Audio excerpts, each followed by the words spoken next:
I've never spoken at a convention before. I've never used a teleprompter before. But I figure if Joe Biden can, I can manage all right.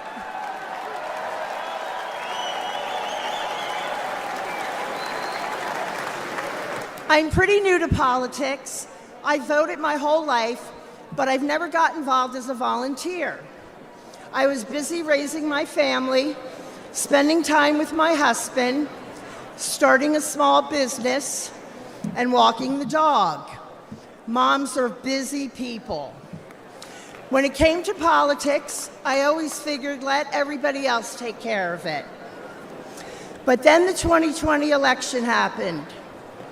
After that, you better believe I got involved. I joined my local Republican executive committee, and when Trump headquarters asked for a volunteer to help with office staff, I started showing up whenever they needed me, or if they didn't need me, I showed up anyway. I showed up once a week and did little things like refilling coffee creamers, anything that they needed, even taking out the garbage. And now I'm helping to take out the garbage at 1600 Pennsylvania Avenue.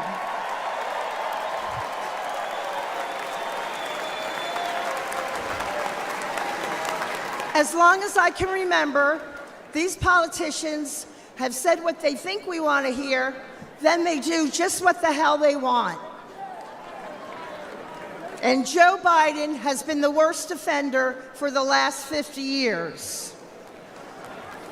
President Trump is different. I knew he would get things done for the American people, and he did. He isn't part of the swamp. He's going to drain the swamp.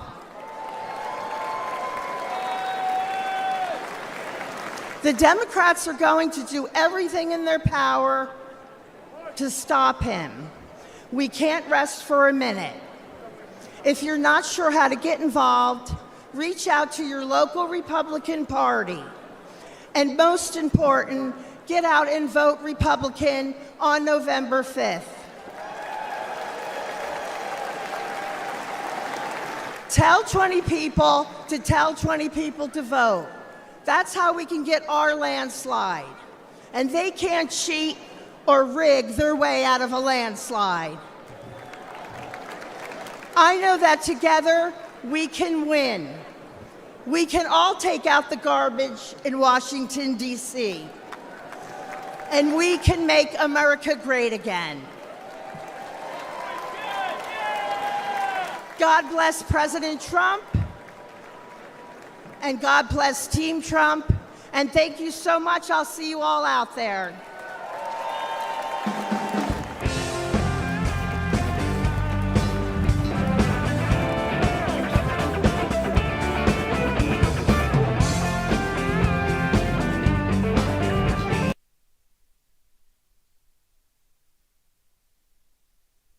Our southern border in crisis. Enemies of America pouring in. Your family at risk. Working families struggling to pay the rent, buy groceries, pay for gas. Yet Washington is paralyzed.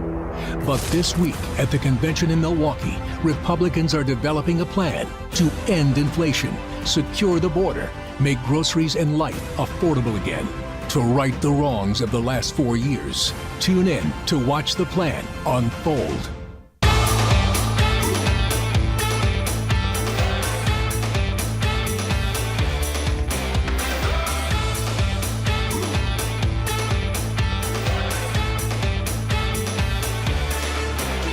Today I'm joining RNC co-chair Laura Trump to humbly ask if you could chip in $5, $10, or $25.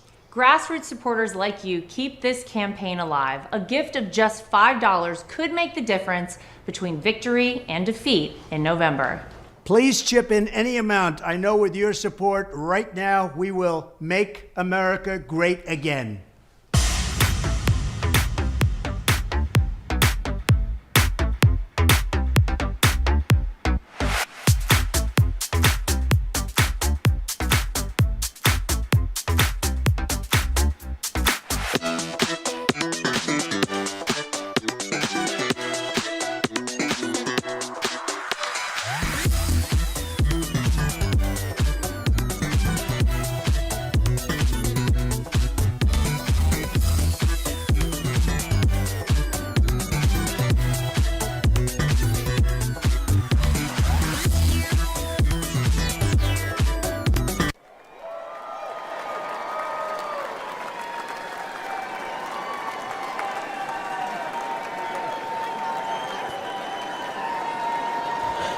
Thank you.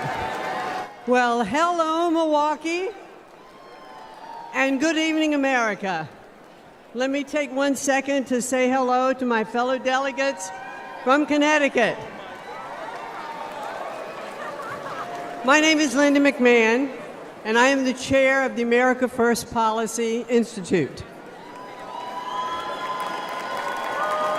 I'm perhaps one of the few people who's been privileged to call Donald Trump a colleague and a boss, but he's also a friend.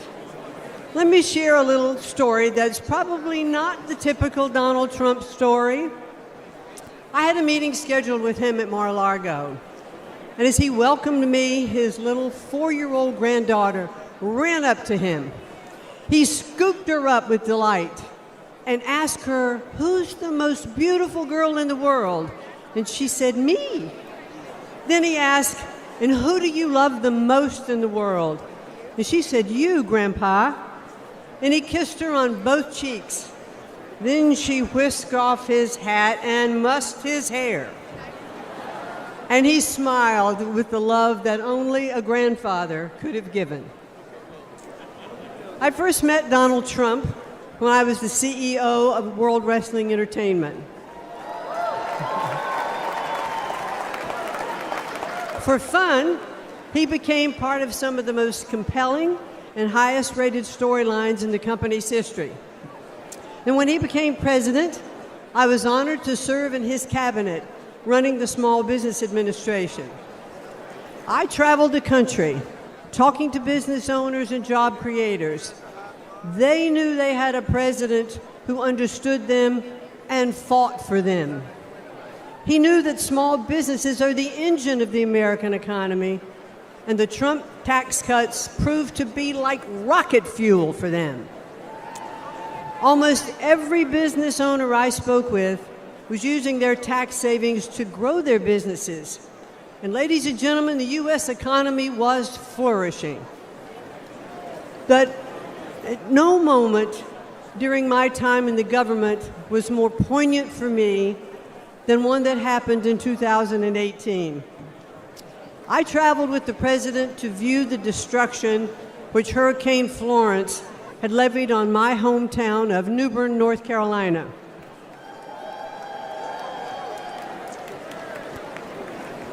I stepped off of Air Force One and walked side by side with the President of the United States through the hangar where my father had been a shop foreman and my mom had been a budget analyst.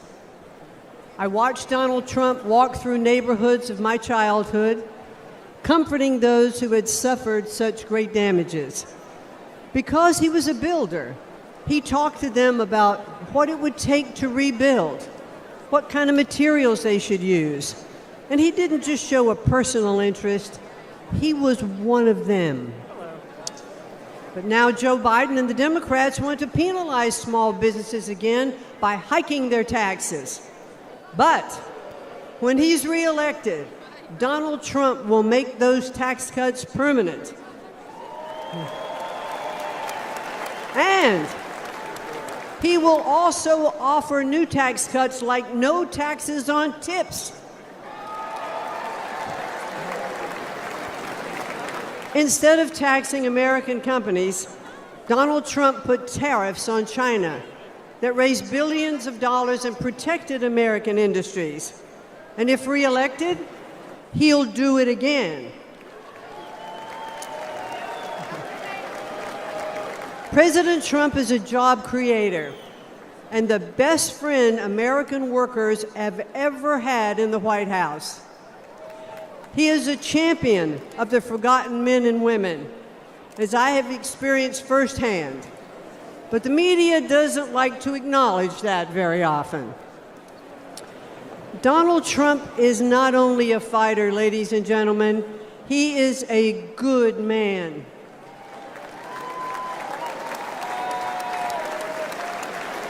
He has the heart of a lion and the soul of a warrior. And I believe that if necessary, he would stand at the gates of hell to defend our country. He loves this country, and he would do anything to defend it and to protect us from all harm.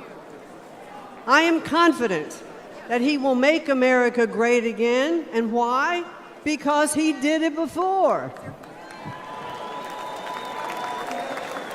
So I ask all of you here tonight, and those of you who are watching from home, to re-elect Donald J. Trump as the 47th President of the United States. Thank you, and good night. Everywhere you look, the Trump economy crushes the Biden economy. Gas prices?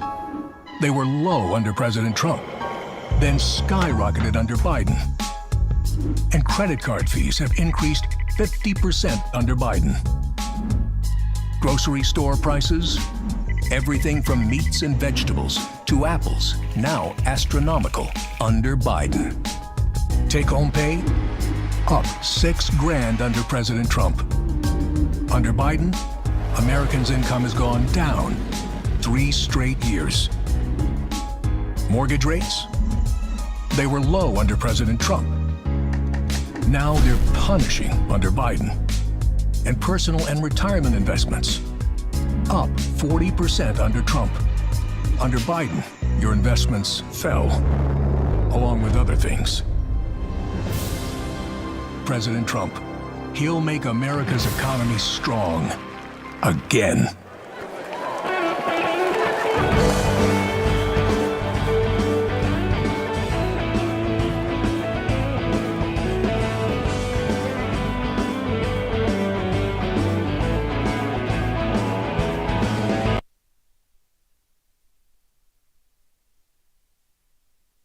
We know what it takes to be reaching the top.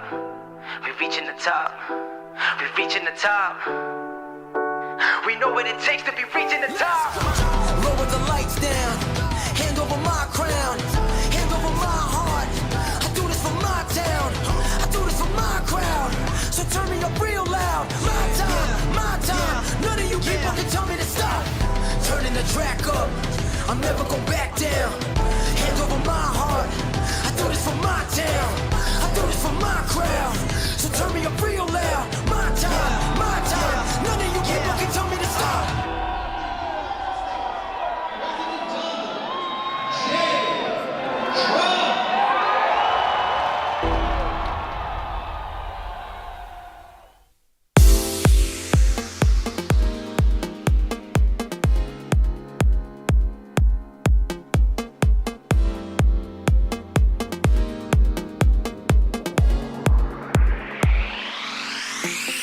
Hi, this is Texas Governor Greg Abbott.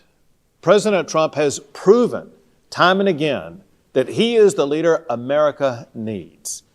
Our country will not survive another 4 years of Biden in the White House.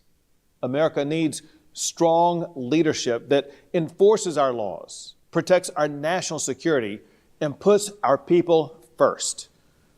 President Trump has delivered for the American people.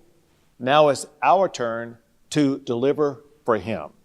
That's why I'm asking every patriotic American to text DONATE to 88022. That's DONATE to 88022. And chip in whatever you can to get President Trump across the finish line this November. Whatever you can give will be a massive boost in our fight to save America from total destruction.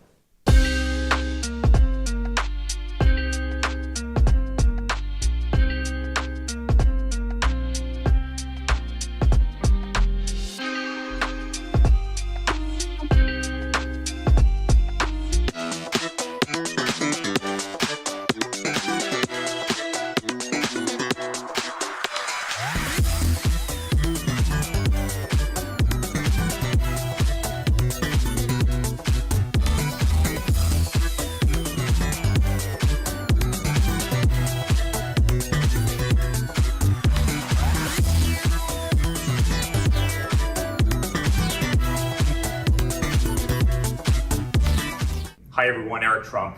I'm so honored to be here. I'm so honored to be a delegate. I am so honored to be speaking at this convention for a third time. We are going to send my father back to the White House. We are going to win on November 5th. but I ask one thing of each and every one of you. Text donate to 88022. Anything helps, even $1 helps tremendously. We're going to win in November. We're going to make America great again. We're going to make our country strong again. And I'm so proud to be here with each and every one of you. Thank you.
Ladies and gentlemen, please welcome the 70th United States Secretary of State, Mike Pompeo.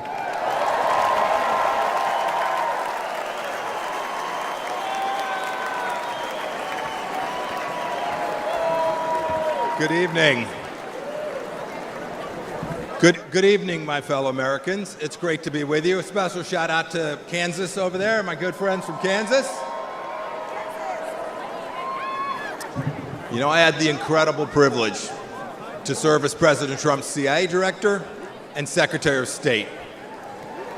It was my greatest honor to work with him every single day to serve you, the American people. Now you all are paying attention, so you know what the Trump administration achieved, but it's worth going through a few of these accomplishments. Let's start with this. There were no new American wars.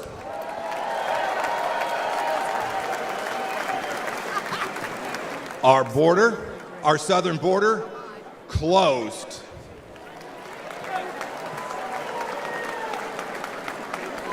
It may seem like a long time ago, but when we took office, there were people's heads being cut off at the beaches. We destroyed ISIS and its caliphate. And you know, here's another fun fact. We never lost our Secretary of Defense for 2 weeks either.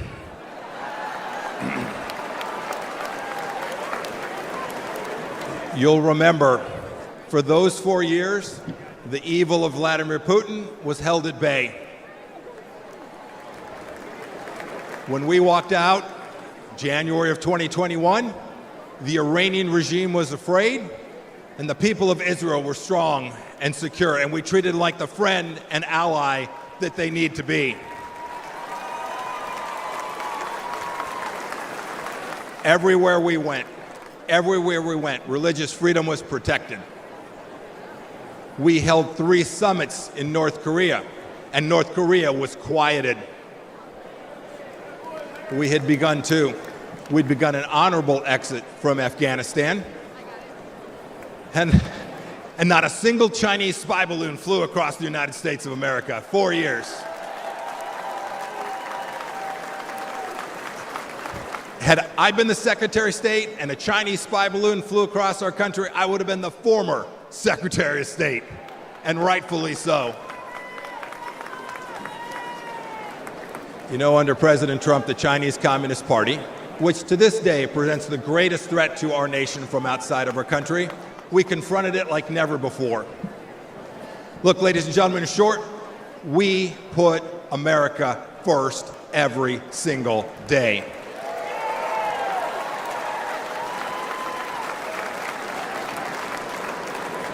"42 months on, what has Joe Biden and Kamala Harris done?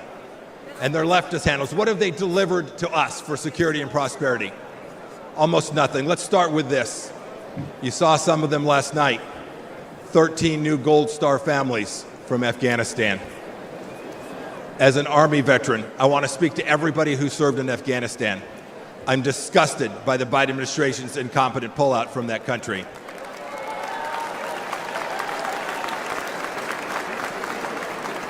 To those of you who served there, know this. Know that your service was honorable, that you saved American lives, and that the Pompeos love and admire you for what you did for America. Thank you, and God bless each and every one of you.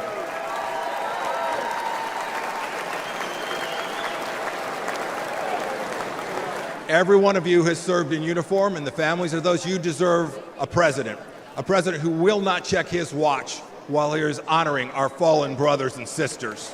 It was indecent.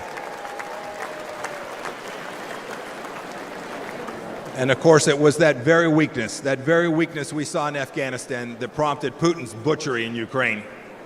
Last week, we saw what it meant. A children's hospital bombed, innocents killed. It did not have to be. And now, of course, a second war in Gaza. President Biden won't even talk about the fact that Americans are still being held there by the Iranian regime. Contrast that with what we did when Americans were wrongfully held. President Trump sent me to North Korea to bring home 3 American pastors. We brought them home along with dozens of other hostages, and we did so without paying one single penny to the terrorists.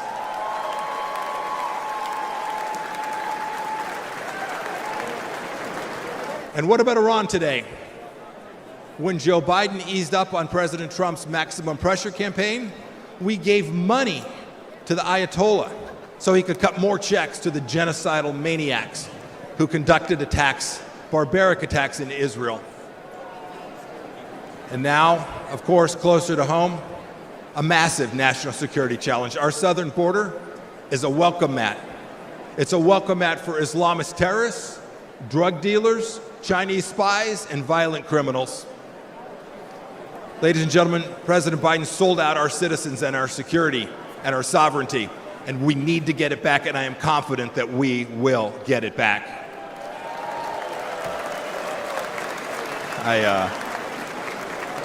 I had this incredible privilege to serve as your top diplomat.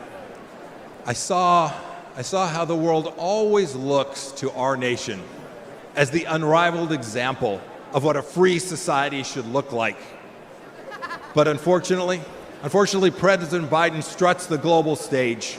Maybe I should say he shuffles the global stage. He talks a big game about American values. But what's he done at home? What's he shown the world? What have he and his leftist base actually shown other nations? He's censored free speech here at home. He's put woke into the military that I and you so desperately love. We must reclaim it. He put it in our schools as well. He's weaponized the justice system against our political opponents. And even to this day, as we sit here today, he and Vice President Harris are providing appeasement to the pro-Hamas radicals on our streets here inside the United States. And even worse, today this administration treats illegals better than our own citizens. That is indecent. And the entire administration has failed to tell us the truth that we all know and is so dangerous to our nation, the truth that Joe Biden can't handle that 3 a.m. phone call. Indeed, he won't take a phone call after about 4 p.m. My call to you tonight is really straightforward. It's really simple. We can't trust the Biden administration, and that means we have work to do to uphold American values. It is up to those of us in the room tonight and those of you watching tonight. Donald Trump will every day, I saw it firsthand, he will put America first. So let's do what's right and what's important. Let's elect a president who isn't ashamed of our nation and will never apologize for our country. And when we do, we will put a strong America First leader back in the White House. We'll re-elect Donald J. Trump, and we will make America special, exceptional, and of course, great again. Thank you. God bless you. God bless our veterans and the United States of America. Thank you all. Thank you so much. Ladies and gentlemen, please welcome Pastor Lorenzo Sewell from Michigan.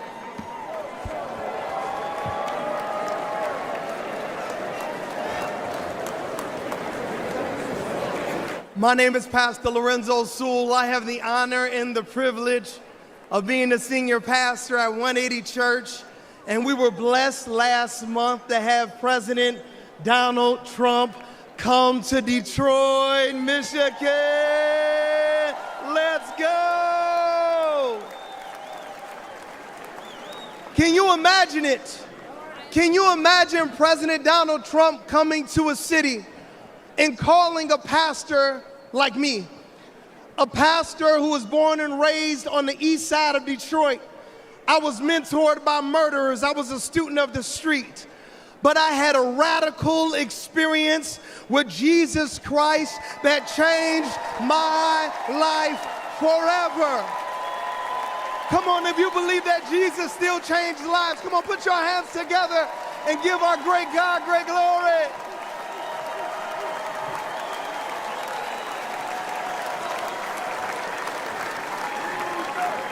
President Trump came to a church that is in a Democratic stronghold. He came to a church to listen to average, everyday Americans like you and like me. He came to a church not to speak to us, but to listen to us. He came into a church, and a lot of people, they were upset.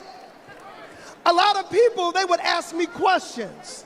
Why would you allow Donald Trump to come into your church? How many know that the Bible says we are all sinners and we all need the grace of God? How many know that the Bible says, he who has not sinned, let him cast the first stone?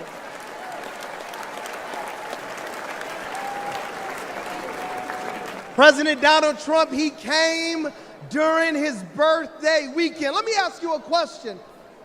Grand old party, what would you do for your birthday if you were worth $6.7 billion? What would you do for your birthday? Would you come to Detroit? Would you come into the hood? He came to the hood because he cares about average, everyday Americans.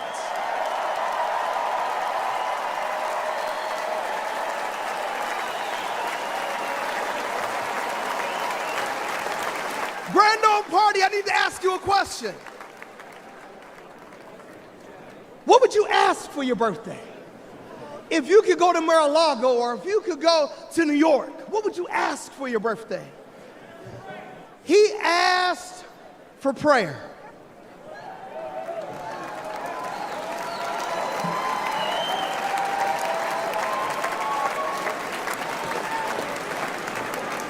I believe that prayer is preventative and prayer is proactive. I believe that praying in the name of Jesus changes everything.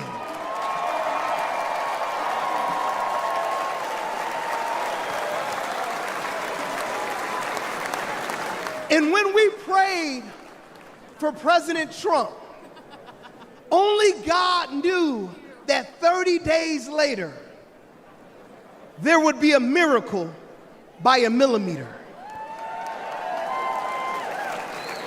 Only God knew that if we prayed for him during his birthday, there would be a miracle by a millimeter.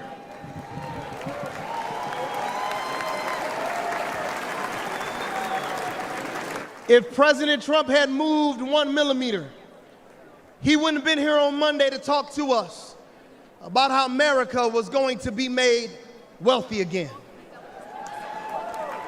If President Donald Trump would have moved just a millimeter, he wouldn't have been here on Tuesday to talk about how he was going to make America secure again.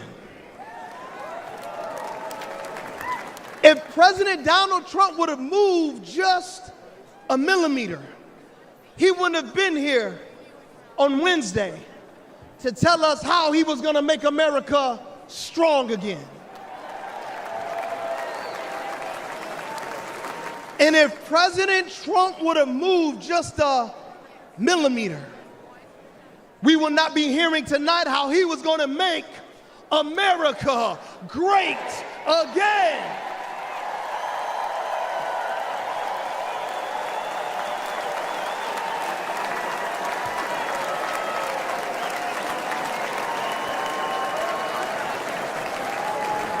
Before I take my seat, I just got to talk to you about something called providence and something called sovereignty. God's sovereignty is his ability to be able to do what he wants when he wants because he's God. And God's providence, it's when he does what he wants, when he wants for all of you.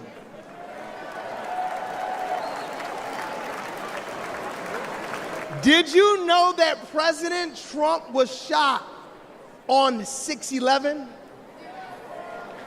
And do you know that Ephesians chapter number 6, verse number 11 says, be strong in the Lord and in his mighty power.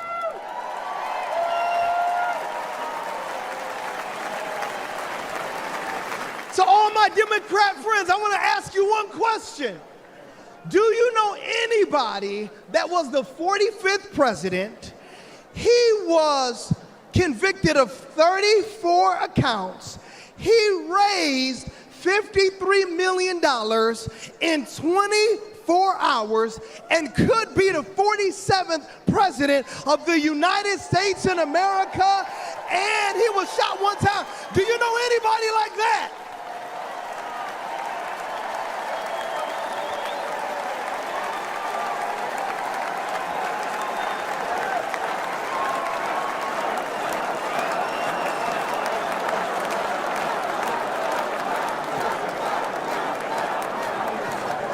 To all my friends back in Detroit who are Democrats, I want to ask you just one simple question.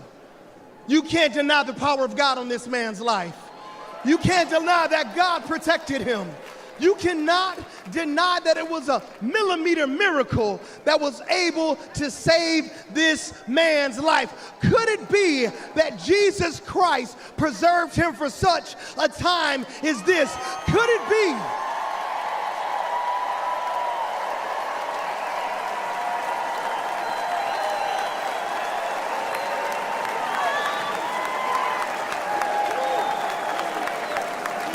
Could it be that when we prayed for him when he came to the round table in Detroit, that Jesus asked and he received, that we sought him and then he found protection? Could it be that the King of glory, the Lord God strong and mighty, the God who is mighty in battle, protected Donald Trump because he wants to use him for such a time as this? If you believe that, come on, put your hands together and give our great God great glory.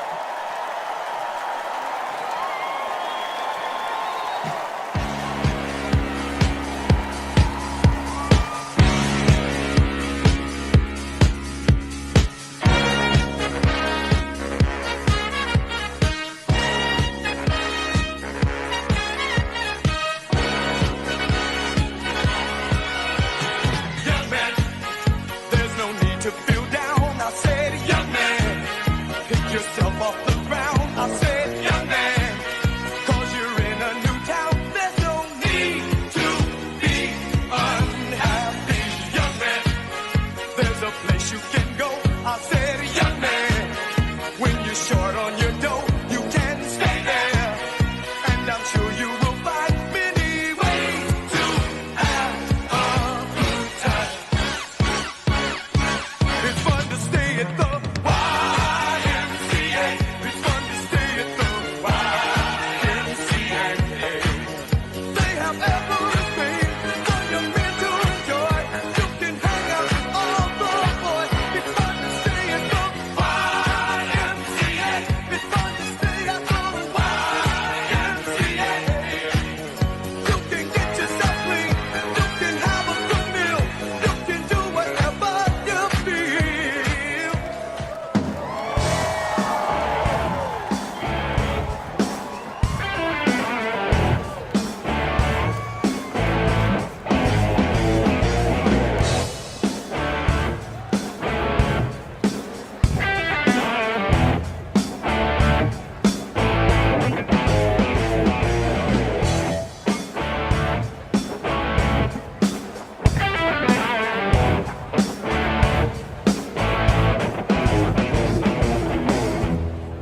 And now, ladies and gentlemen, please welcome the next President of the United States, President Donald J. Trump.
Ladies and gentlemen, please welcome John Neaporte from Florida.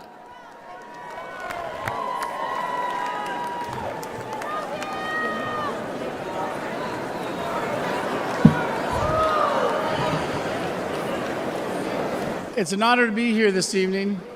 I'm the PGA head golf professional at Trump International Golf Club in Palm Beach, Florida.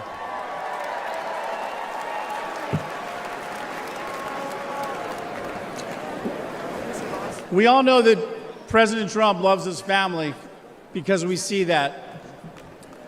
And we all know that President Trump is willing to die for our country because we just witnessed that. But what I'm here to tell you tonight is that Donald Trump is a great boss and one hell of a golfer.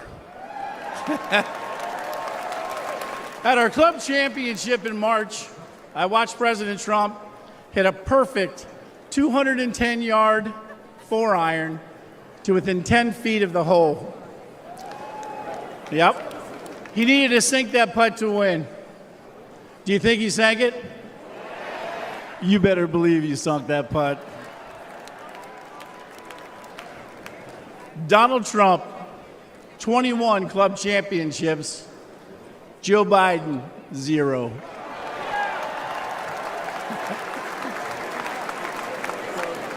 For non-golfers out there, that's a pretty good record. That's real good. That's not good, that's great. 25 years ago, I was working multiple jobs, and one of those jobs was caddying at Trump International, and that's where I met Mr. Trump. My caddy job eventually would turn into a full-time job. One day, I was out caddying for Mr. Trump when he mentioned to me that he needed to find a teaching pro. He knew I could play, so he said, tomorrow, dress like a golf pro and come out and play golf with me. So in true Mr. Trump fashion, on the first tee the next day, he tees up his ball, whacks it right down the middle of the fairway. And I turned to him and I said, hey, I'm pretty nervous. And he said, John, you just relax and play your game. And it was great advice, because after 9 holes, he turned to me and he said, I've seen enough. You've got the job. Thank you. Later, I went on to become the head golf professional, and I'll never forget that moment with Mr. Trump. He truly changed my life. That's who Donald Trump is. For 25 years, I've seen his generosity and his remarkable character firsthand. His entire family reflects these values as well. With all the hate the president gets, I think to myself, how can someone go through all this? He could have chosen a quiet life. He could have played more golf. But he cares so deeply about America and our people. He just keeps working, and he does it for us.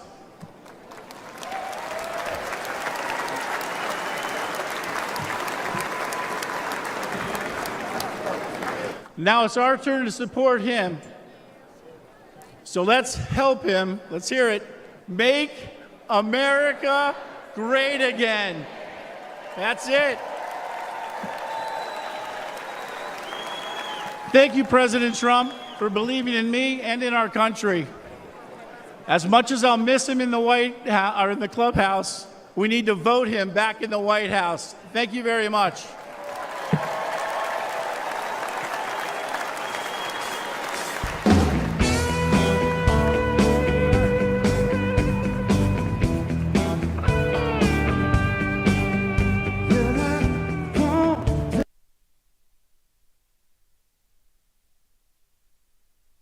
Hey, it's JD Vance, and I'm so pumped to be the vice presidential nominee along with President Trump. To make America great again, we need your help. So if you're able, chip in $1, $5, anything you can. Helps us get the message out and win this race for the American people. Thank you.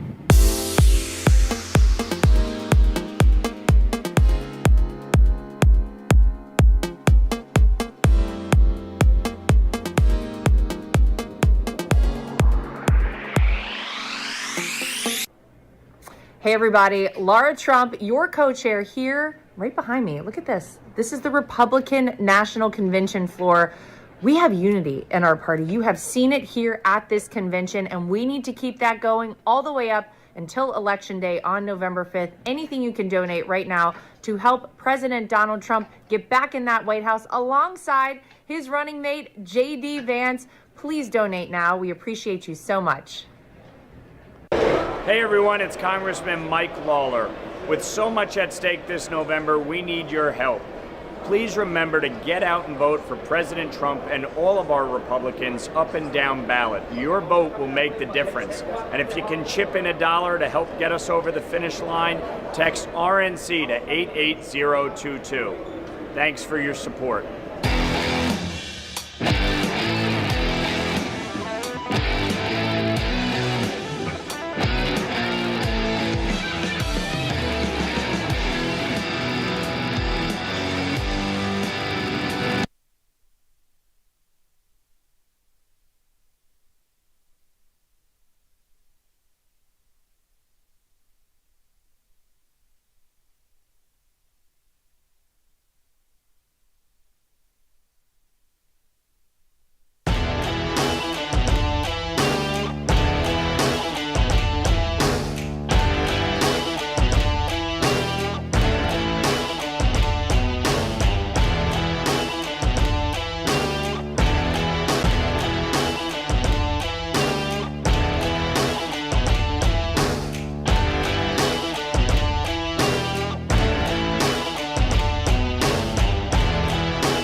Ladies and gentlemen, please welcome Zach Witkoff from New York.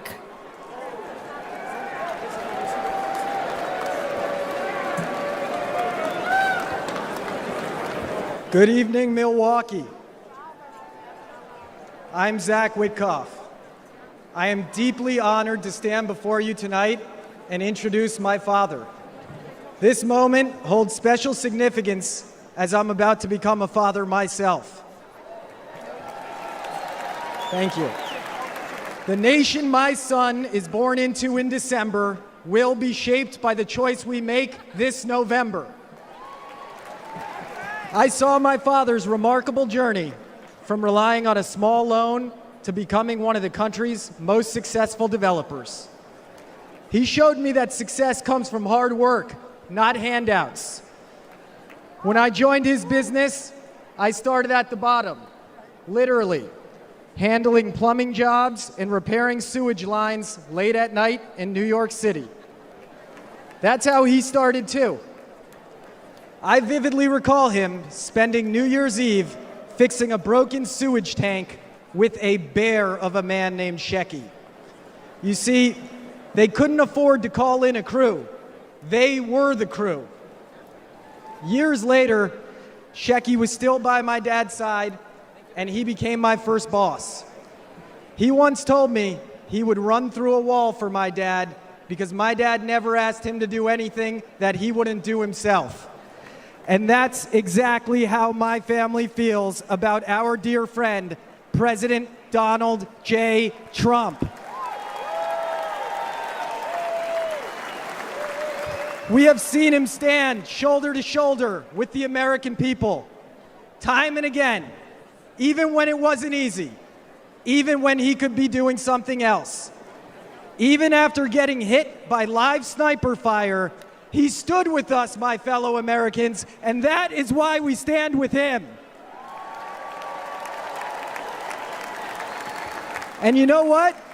He makes it fun, too. President Trump and the First Lady were the guest of honor at my wedding at the beautiful Mar-a-Lago Club. The president tore up the dance floor until 3 in the morning with his signature moves. You guys know those moves.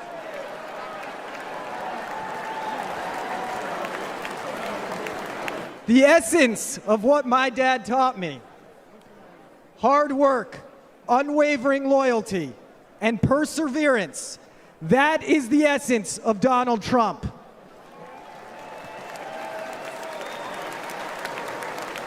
As long as we stand united with President Trump, it will remain the essence of the nation that my son and all of our children grow up in. God bless America. God bless Donald Trump, and God bless the greatest nation on earth, the United States of America. Ladies and gentlemen, I am proud to present my father, Stephen Witkoff.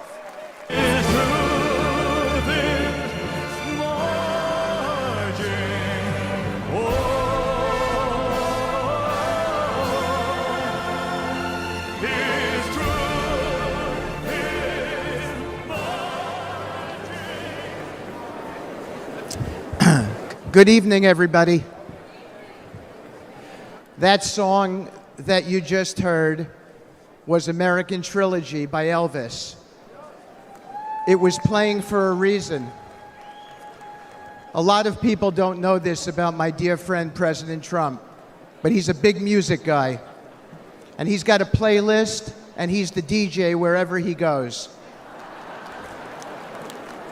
See, I stand before you tonight not just as a speaker, not just as someone who came up as a builder with the president in the world of real estate, but as someone who has had the profound privilege of calling President Donald J. Trump a true and dear friend for many, many years, in good times and bad times.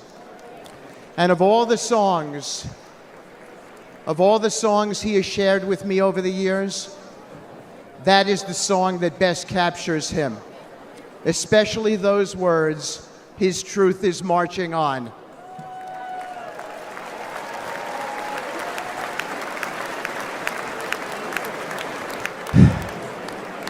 I thought of that song after my dear friend was shot a few days ago. I gave him a call. I expected to leave him a voicemail, so it surprised me when he answered the phone. His first words surprised me as well. He'd just come within an inch of his own life ending, but he picked up the phone and said, "Hi, Steve. I'm really glad you called. How are you? How are your kids?" It surprised me, but it shouldn't have. I know this man very well. President Trump is as kind and compassionate a man as I've ever met in my lifetime.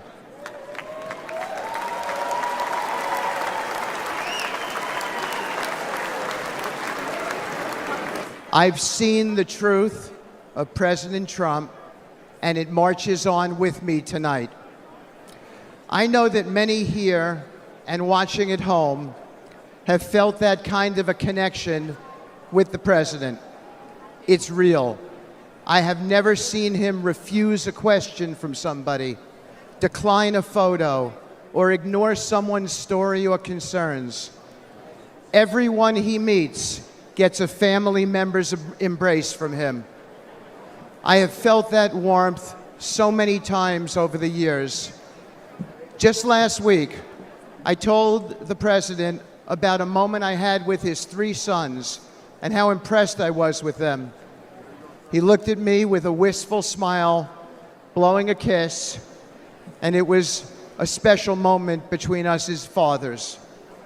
When my dad fell gravely ill, President Trump didn't just send a note. He didn't just offer words of comfort.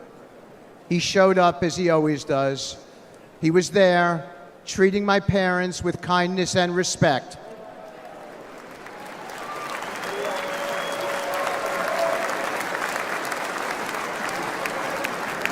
Including my mom, who's 91 and here tonight dressed in red and is going to be voting for the president.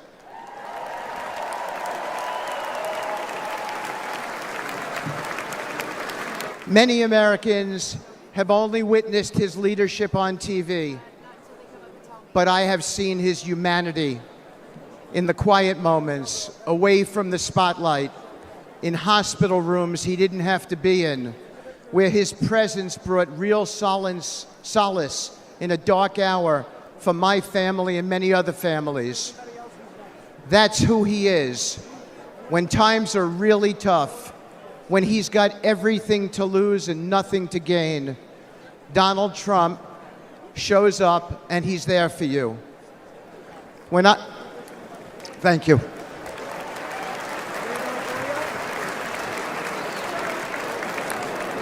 When I lost my boy Andrew to an opioid overdose, the pain was unbearable.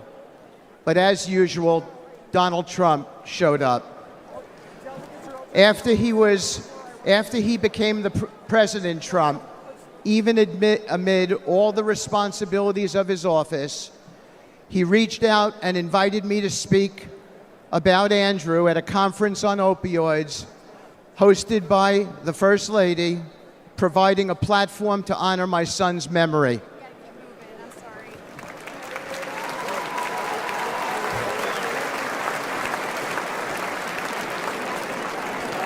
And when the day of the conference came, he went out of his way that day to come and put his hand on my shoulder and say, "Steve," as he led me up to the lectern, "tell the world about your boy." My boy was the best of us. Where we lived in New York City, a Trump building, 502 Park Avenue, there were 12 homeless people who stayed outside by the church next to the property. My son got to know them all. He fed them every evening. He became their friend.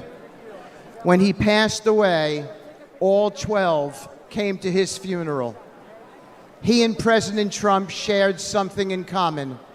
My boy stood up for people, no matter which side of the train tracks they came from, exactly as the president does for everybody.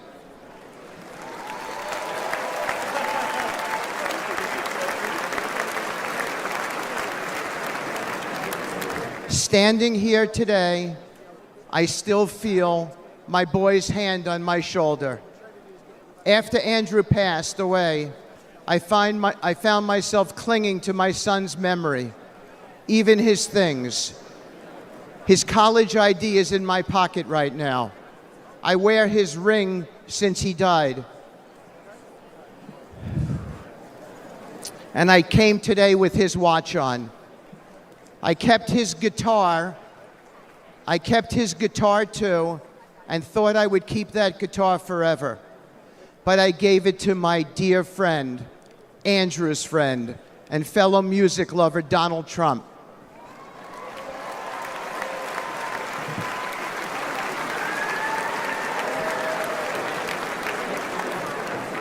I wanted President Trump to have something with which to remember my son. President Trump didn't say something nice to me and put it in a closet somewhere. He put it right out front at his Trump International West Palm Beach property, where he and I both see it whenever we walk in and play, and where everyone who walks into that beautiful building sees it as well as an acknowledgement to my boy, a sacred tribute to a true friend who's gone, and a cause that remains opioid abuse.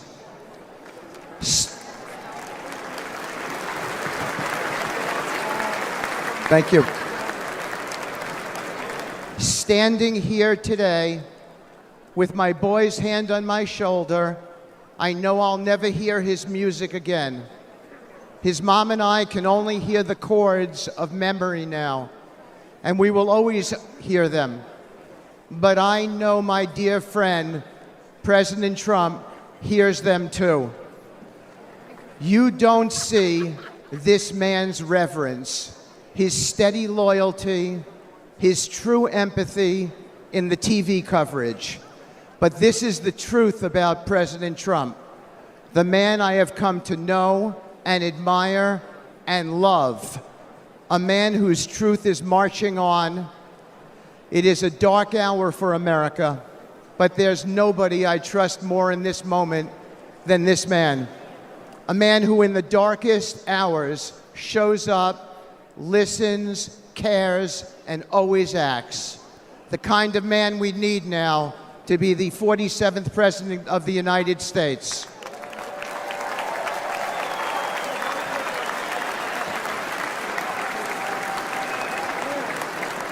Thank you. May God bless you all. May God bless President Trump and his extraordinary wife and his wonderful family. And may God bless America. Thank you so much. From the very first day that we take back the White House from crooked Joe Biden, the worst president in the history of our country, I believe that we're going to have 4 of the greatest years in the history of our country. I will once and for all secure our elections. We're going to go to paper ballots. We're going to have same-day voting, voter ID. We're going to do it properly. We're going to have good, secure, beautiful elections. We never want what happened in 2020 to happen again. But until then, Republicans must win. And we must use every appropriate tool available to beat the Democrats. They are destroying our country. Whether you vote early, absentee, by mail, or in person, we are going to protect the vote. That's the most important thing we have to do, is protect the vote. Keep your eyes open, because these people want to cheat, and they do cheat. And frankly, it's the only thing they do well. We will make sure your ballot is secure and your voice is heard. Many Republicans like to vote on Election Day, and we must swamp the radical Democrats with massive turnout on Tuesday, November 5th. The way you win is to swamp them. If we swamp them, they can't cheat. It just doesn't work out. But if you can't make it, you need to make a plan, register, and vote any way possible. We got to get your vote. So with your vote, we will win a victory the likes of which no one has ever seen before. We will evict crooked Joe Biden from the White House, and we will take back our country on November 5th, 2024, the most important day in the history of our country. That's what it's going to go down as. Thank you. Ladies and gentlemen, please welcome attorney and senior advisor for President Donald J. Trump, Alina Habba.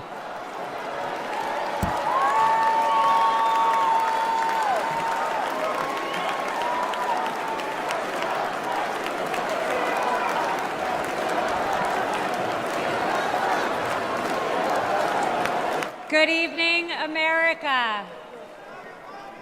My name is Alina Habba, and I have had the great privilege of representing President Donald J. Trump.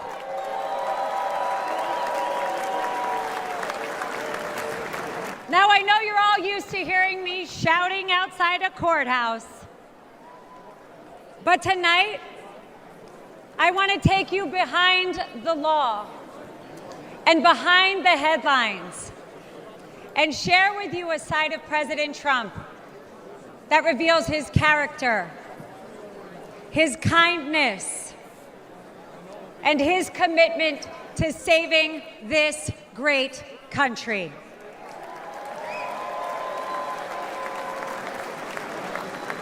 As a devout Catholic,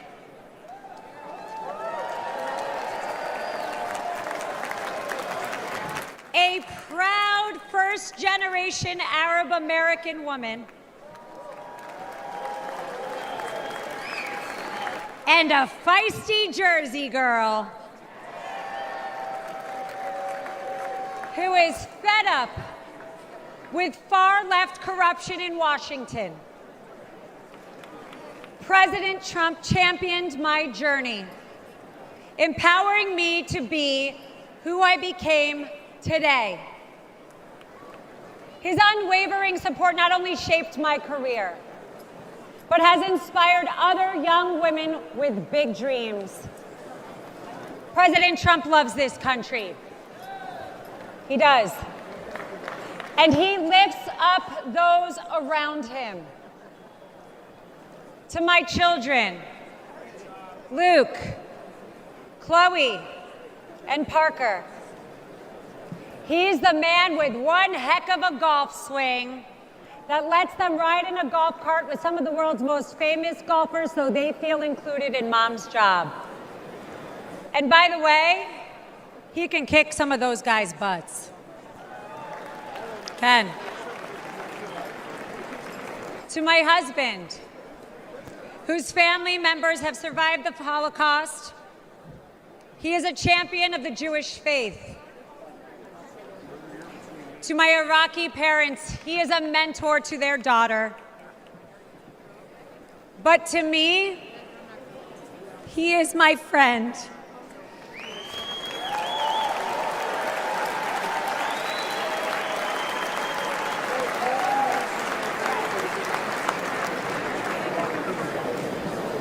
Not too long ago, a supporter shouted, "God bless you and President Trump," in the middle of Manhattan after one of our trials. Little did that man know that I was on the phone with the president himself. And he immediately asked me to pause, give the man my phone, and spent time speaking to him and thanking him for his support.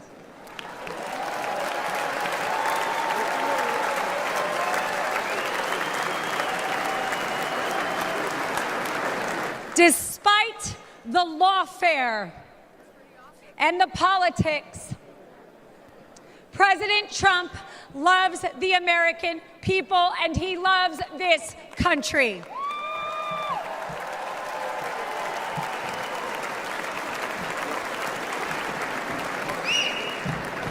For decades, the Trump Organization transformed skylines and created thousands of jobs. His buildings and businesses are a testament to his commitment to excellence and his drive to turn dreams into reality. But his greatest construction project was yet to come. The left has tried to demolish President Trump, but there is no bulldozer big enough or strong enough to remove the legacy that he has built or the future he is creating.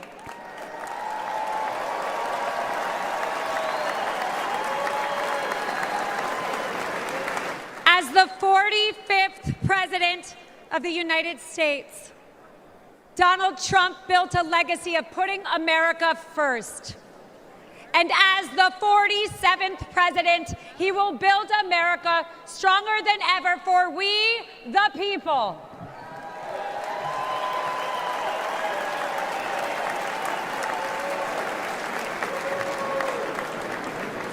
As we stand on the brink of a new chapter in America's story, I am reminded of the country my family fled 4 decades ago. A place marked by religious persecution, oppression, and a lack of freedom. They came here because America is a beacon of liberty and opportunity.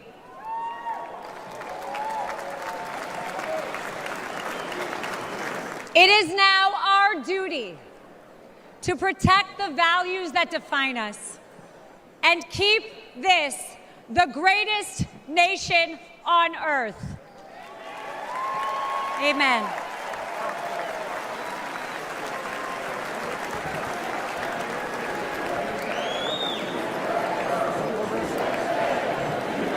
That's right.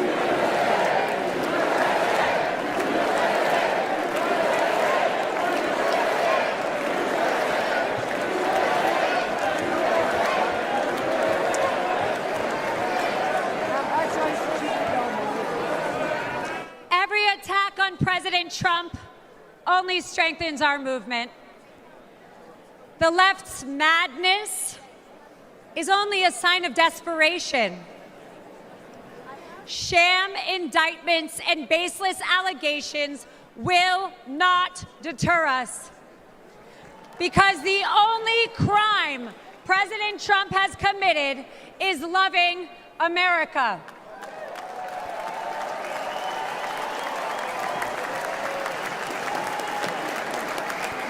And America, we are winning.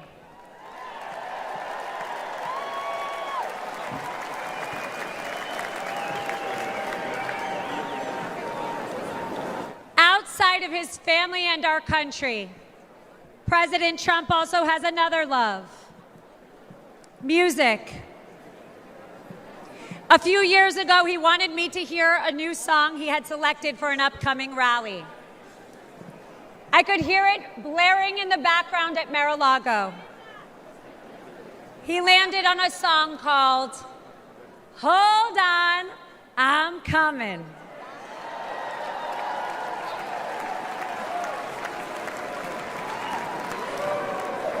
America, we no longer have to hold on. We just have to show up.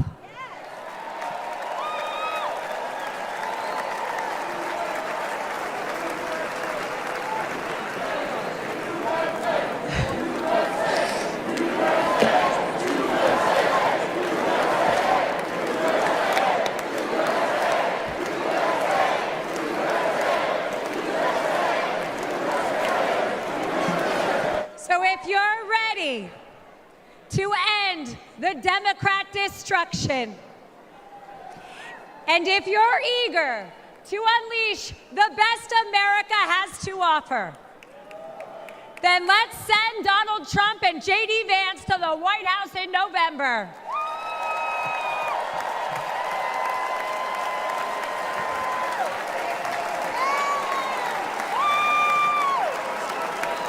The future of America and the world is bright, and it begins with the unwavering spirit of each and every one of us. Because of the resilience and the leadership of my friend, President Donald J. Trump.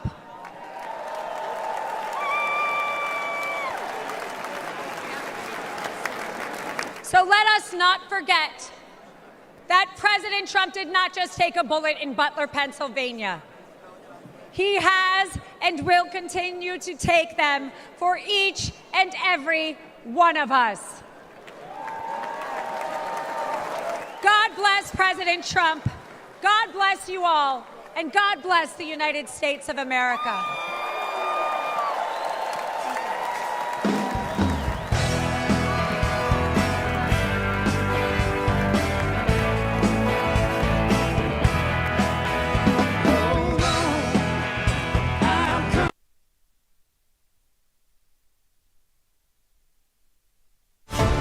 together, we will make America powerful again. We will make America wealthy again. We will make America strong again. We will make America proud again. We will make America safe again. And we will make America great again.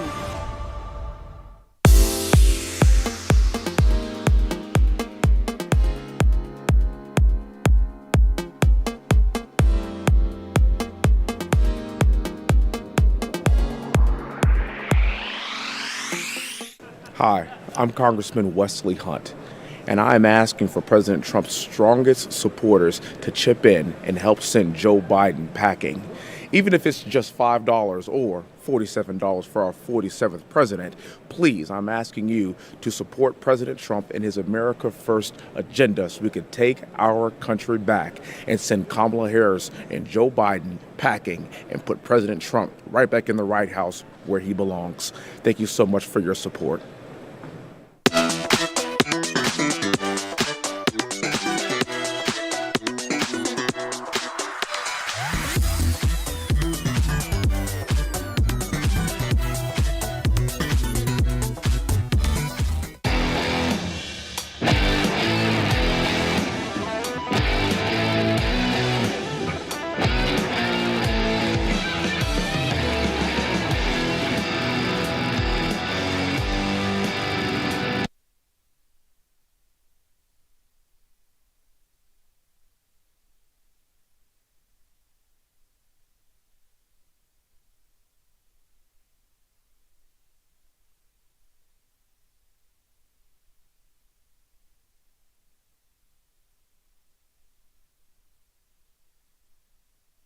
Hey, it's JD Vance, and I'm so pumped to be the vice presidential nominee along with President Trump. To make America great again, we need your help. So if you're able, chip in $1, $5, anything you can. Helps us get the message out and win this race for the American people. Thank you.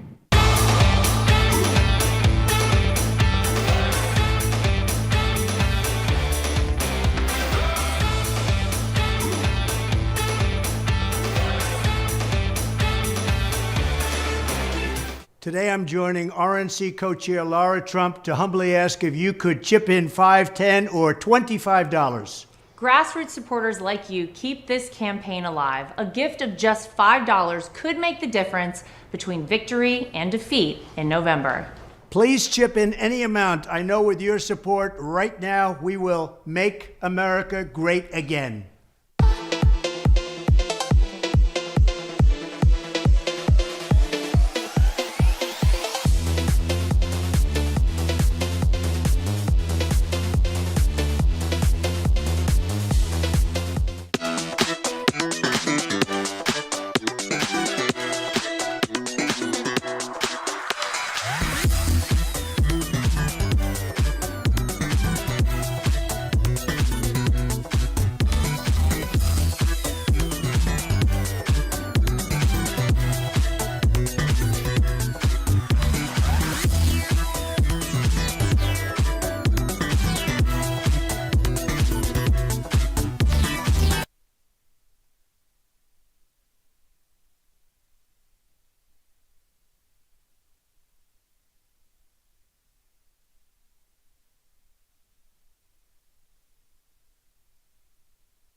ask yourself, are you better off than you were 4 years ago? Is it easier for you to go and buy things in the stores than it was 4 years ago? Is there more or less unemployment in the country than there was 4 years ago? Is America as respected throughout the world as it was? Do you feel that our security is as safe, that we're as strong as we were 4 years ago? If you don't think that this course that we've been on for the last 4 years is what you would like to see us follow for the next 4, then I could suggest another choice that you have. President Trump. He'll make America great again.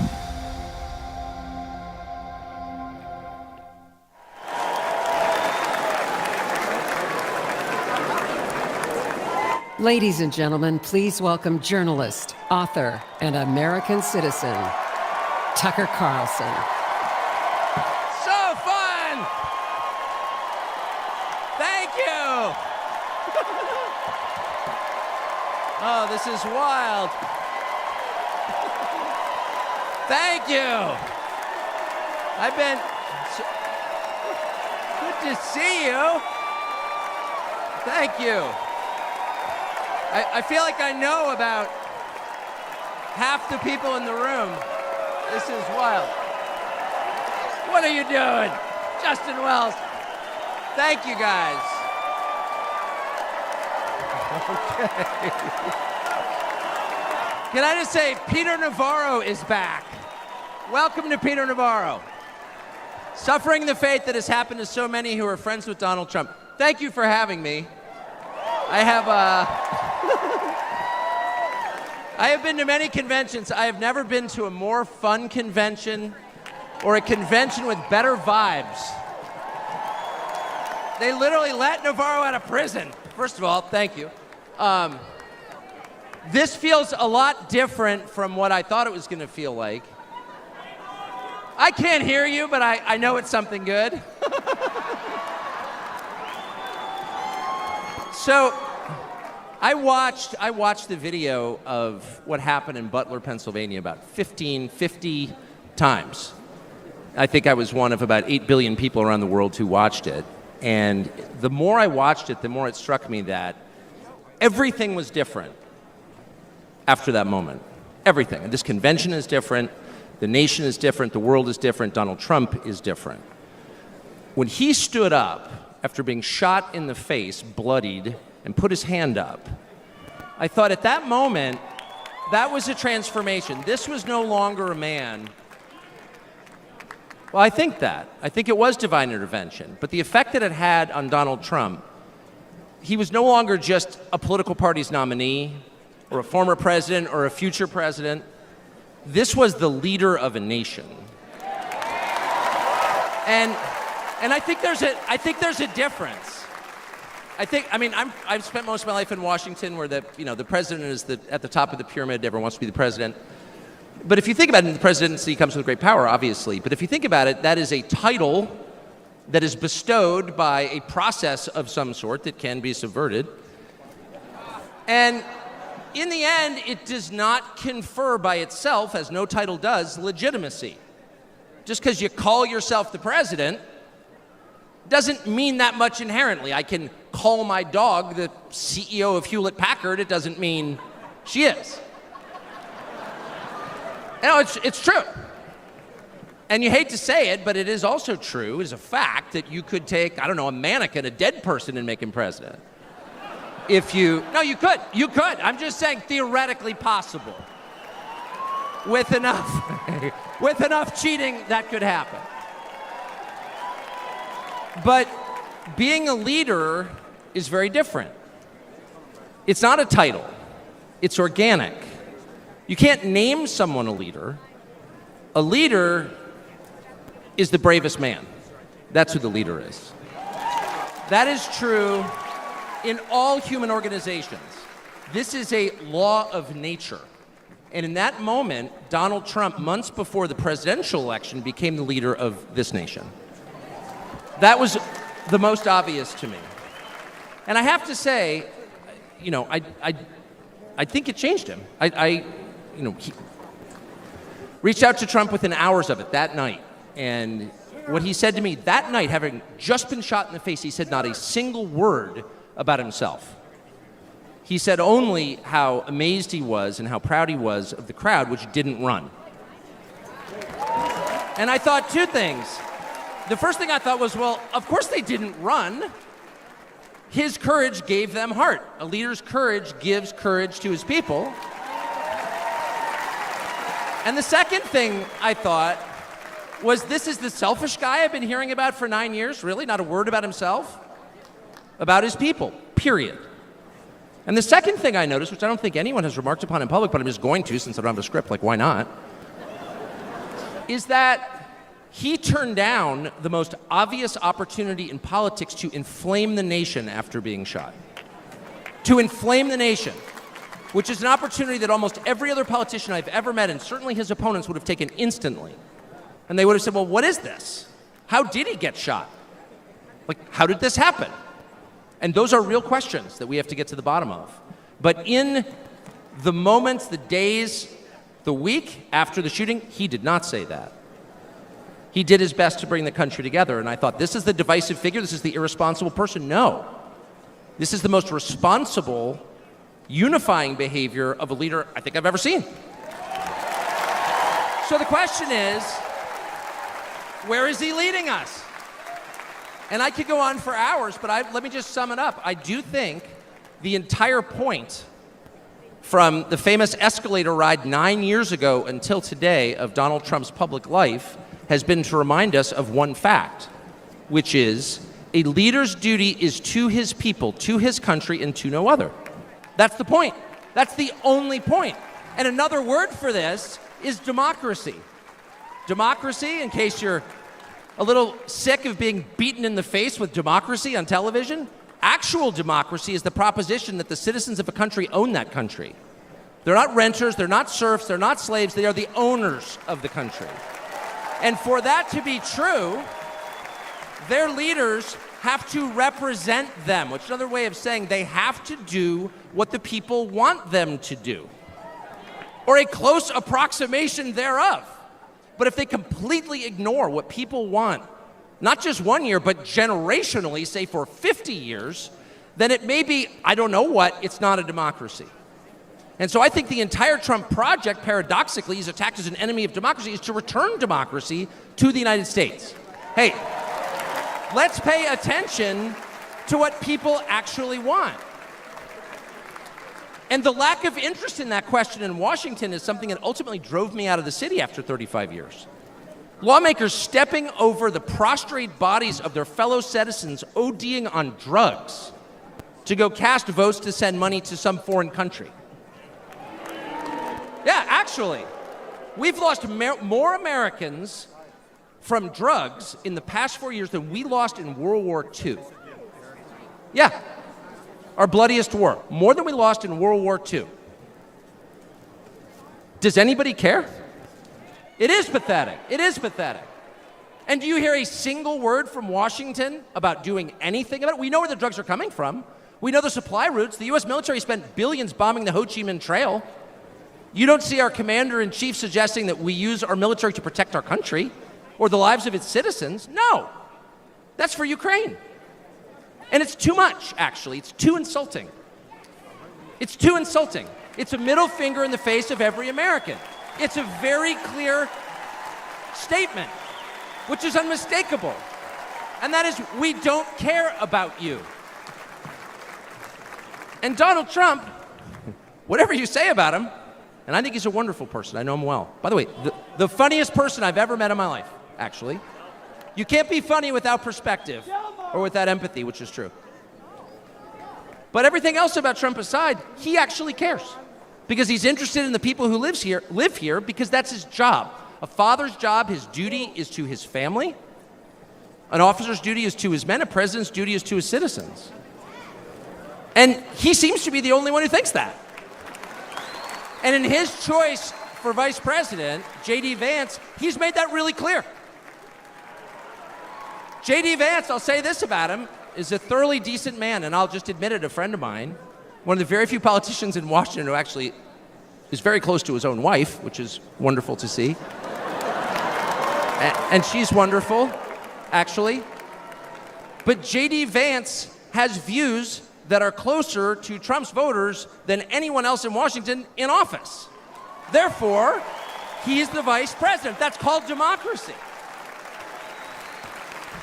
So I will stop on just one point, and that is what's happened over the past month since the debate,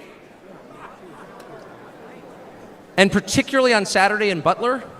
I think a lot of people are wondering, what is this? This doesn't look like politics. Something bigger is going on here. I think even people who don't believe in God are beginning to think, well, maybe there's something to this, actually. And I'm starting to think it's going to be okay, actually. I do think that. In the day after the midterm elections in 2018, Antifa came to my house. The Democratic Party's militia, okay? I was at work. It was obvious when I was at work because it was public. My wife was home alone. They tried to come in through the front door. They terrorized her. She hid in our pantry. It was on television. It was horrible, actually. It was, I mean, I'm not whining about it. It wasn't getting shot in the face, but it wrecked our day. And the next morning, we're lying in bed, and the phone rings for my wife, and it's Donald Trump, who's not like a regular text buddy of Donald Trump's. She picks it up. Hello? Susie, it's Donald Trump. And it's coming through. I could hear it. You know, I'm lying in bed. Whoa. And the first thing he says is, I'm going to stand guard outside your house. And she goes, oh, that's so nice. And he says, I'll never forget this as long as I live. He says, you know, there's a lot of hate out there. And she said, you know, there is, Mr. President. And then he says, but there's a lot of love. There's a lot of love. And we are seeing that love. I don't think it's human love. And I'll just stop with this. I'm not always convinced that I'm on the right side. I've been on the wrong side many times. You'll never hear me say, I'm on God's side, or God's with me, or even I'm with God. I want to be, not sure I am. But I will say this unequivocally and conclusively. God is among us right now. And I think that's enough. God bless you. Ladies and gentlemen, please welcome Golf General Manager, Trump National Doral, Carrie Tomasco Ruiz.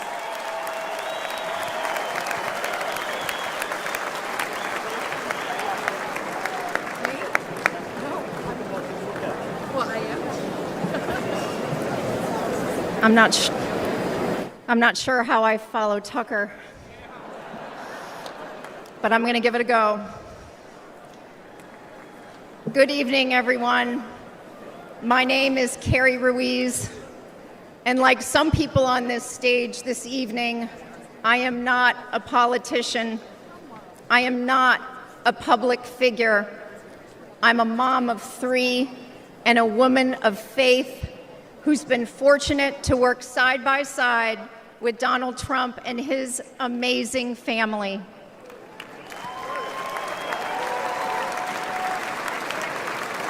"12 years ago, the Trump Organization purchased the iconic Doral Golf Resort after so many companies tried and failed to create a world-class golf experience, all while turning a profit.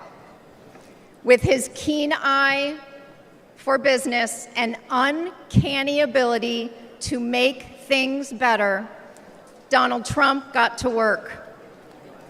He poured hundreds of millions of dollars and his own sweat and tears into the property. He had a hand in virtually everything, and no detail was too small. He didn't just change the carpet or apply a fresh coat of paint. He stripped this legendary resort to its core and rebuilt it the right way.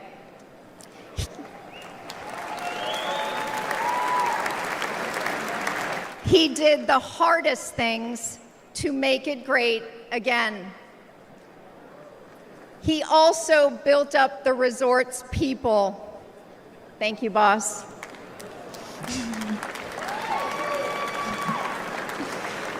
He empowered us.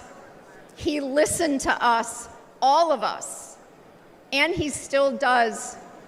No matter your role, he asks questions. He wants different opinions.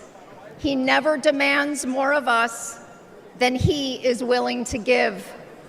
He is as generous as he is brave.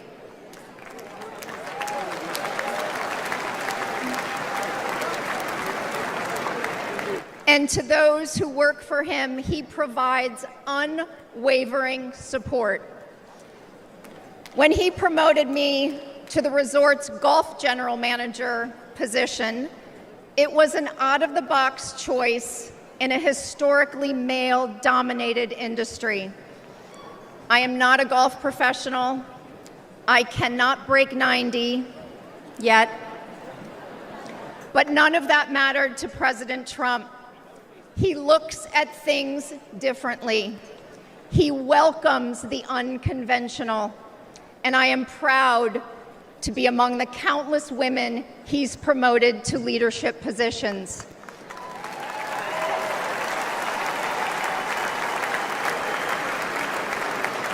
I might add, he did it all while no one was looking. The simple truth is, no one can match President Trump's vision and unrelenting drive to make things better.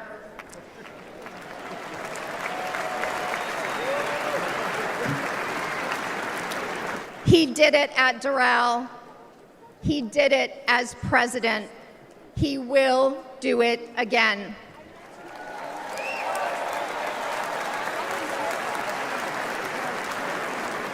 May God continue to bless President Trump, and may God bless the United States of America.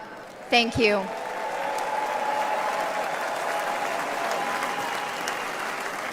This is the final battle. With you at my side, we will demolish the deep state. We will expel the warmongers from our government. We will drive out the globalists. We will cast out the communists, Marxists, and fascists. We will throw off the sick political class that hates our country. We will rout the fake news media, and we will liberate America from these villains once and for all.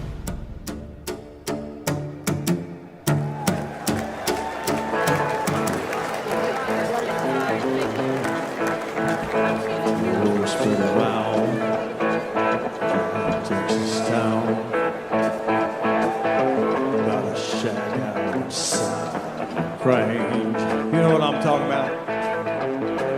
Just let me know if you want to go to that whole out on the Grange. They got a lot of nice girls out there.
Ladies and gentlemen, please welcome Advocate for Safe Schools, Annette Albright from North Carolina.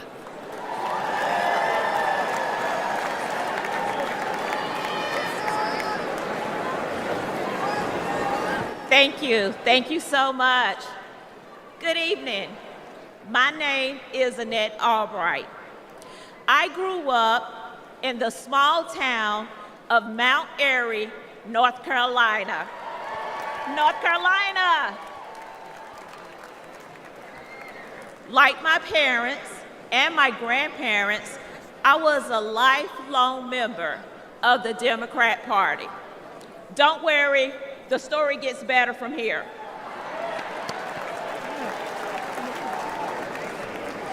After completing a degree in criminal justice, I started a career working with the North Carolina Department of Corrections.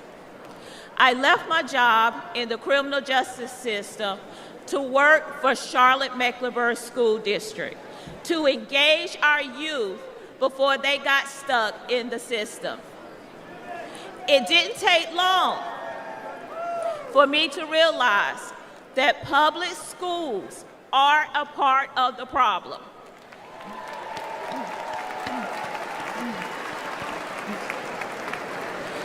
Sadly, too many of our schools are more like prisons than places of learning. That must change.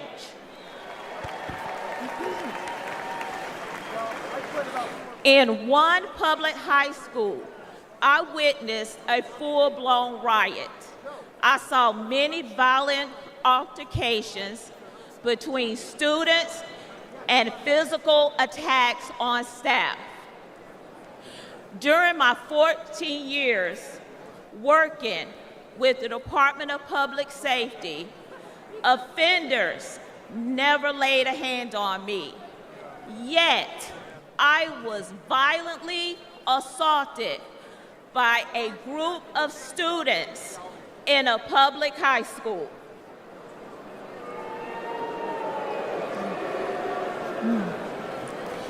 The uptick in school violence was related to an Obama-Biden policy that directed schools to reduce suspension rates and keep dangerous students in the classroom.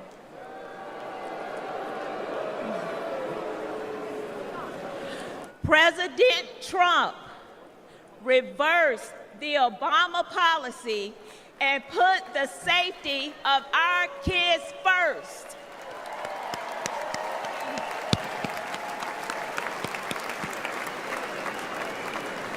Violence on public school campuses should not be a Democrat issue. It should not be a Republican issue. It is an American people issue.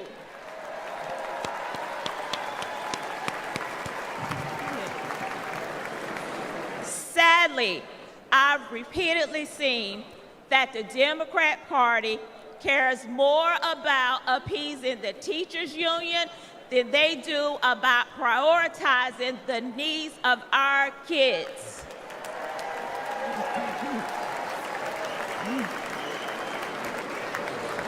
They champion safe spaces instead of safe schools. This is completely wrong.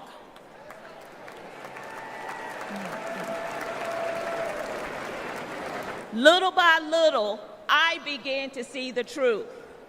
While Democrats spend more money on a broken system, Republicans are empowering parents and fighting for school choice.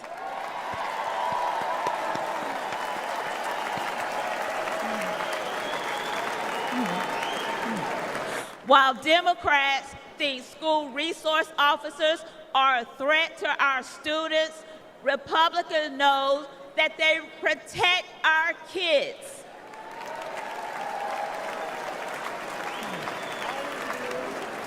While Democrats won't admit that our schools are failing, Republicans will fix the system and make our schools safe.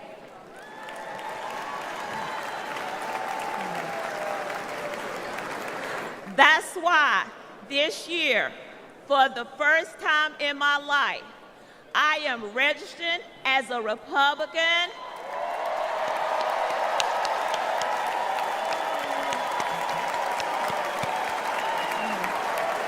Thank you.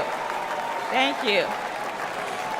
And in November, I will proudly cast my vote for Donald J. Trump.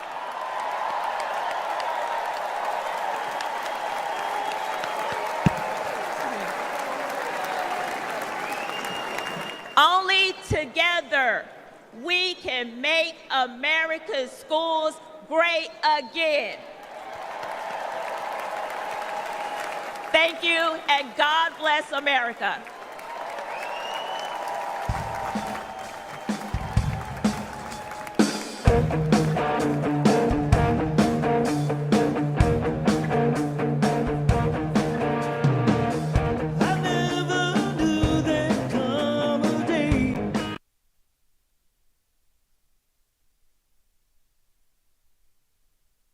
Is New York's Donald Trump running for president?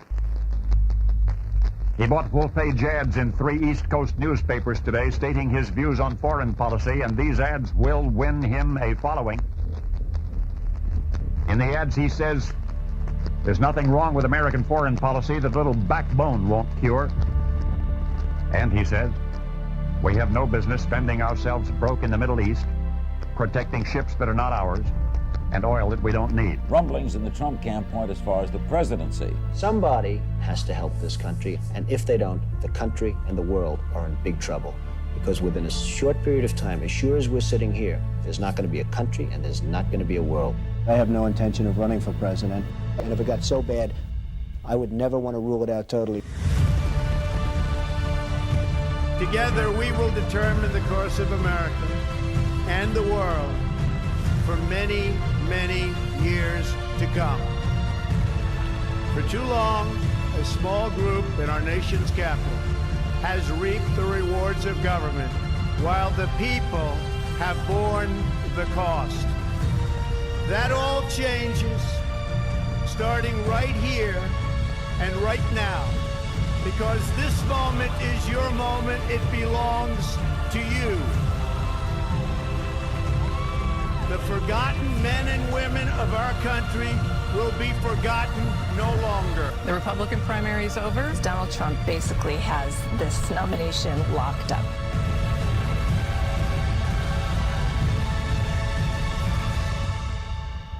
Everyone is listening to you now.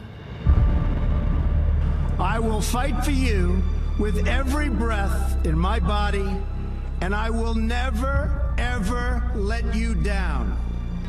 My fellow Americans, our movement is far from over. In fact, our fight has only just begun.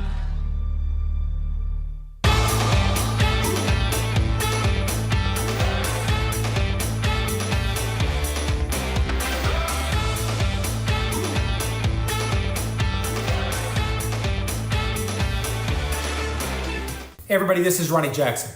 I was a White House physician for 3 presidents. I know better than anyone what it takes physically and mentally to be president. While Biden's cognitive abilities continue to decline, President Trump is doing everything he can to save America, but he needs your help. Patriots like you are the reason President Trump is still in this fight.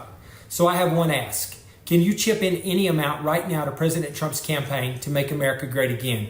It's not about how much you donate. It can be $5, $10, or any amount you can give.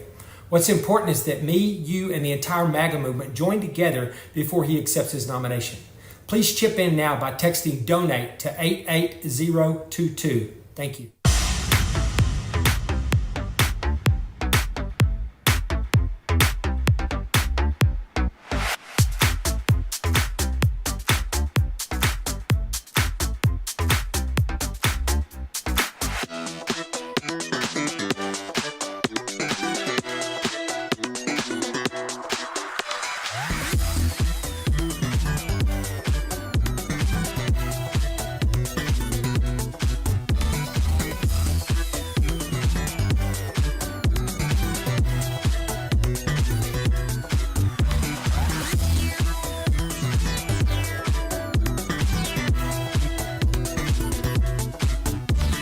I'm Newt Gingrich, and I'm here at the Republican National Convention.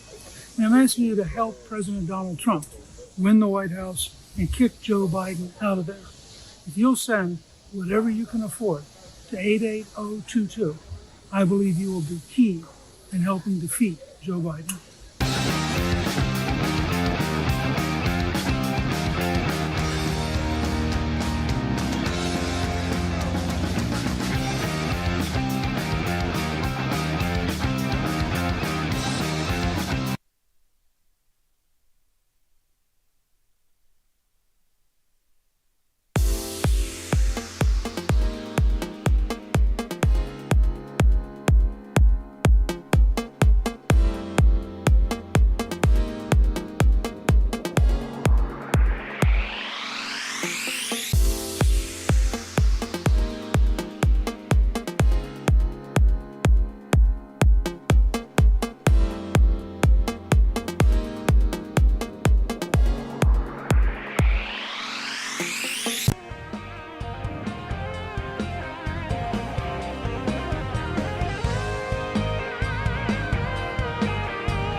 Well, let me tell you something, brother.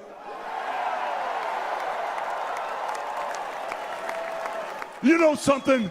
When I came here tonight, there was so much energy in this room.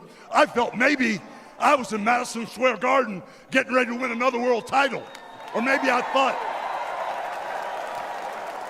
the vibe was so intense, the energy was so crazy, it felt like maybe I was gonna press that no-good stinky giant over my head and slam him through the mat, brother. But what I found out was I was in a room full of real Americans, brother. And at the end of the day, with our leader up there, my hero, that gladiator, we're gonna bring America back together. One real American at a time, brother.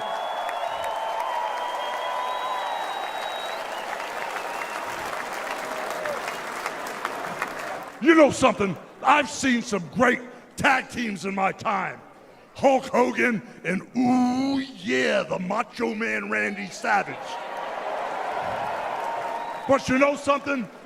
I see the greatest tag team of my life standing upon us, getting ready to straighten this country out for all the real Americans.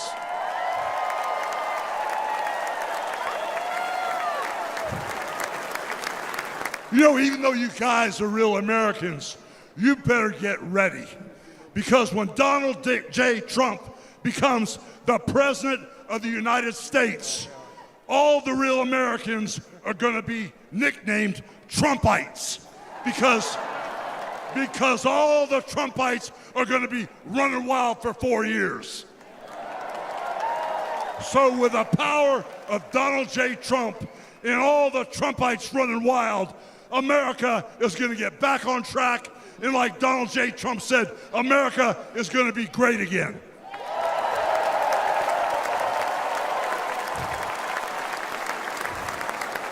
You know, when I look out and I see all the real Americans, I think about how Donald Trump, his family was compromised.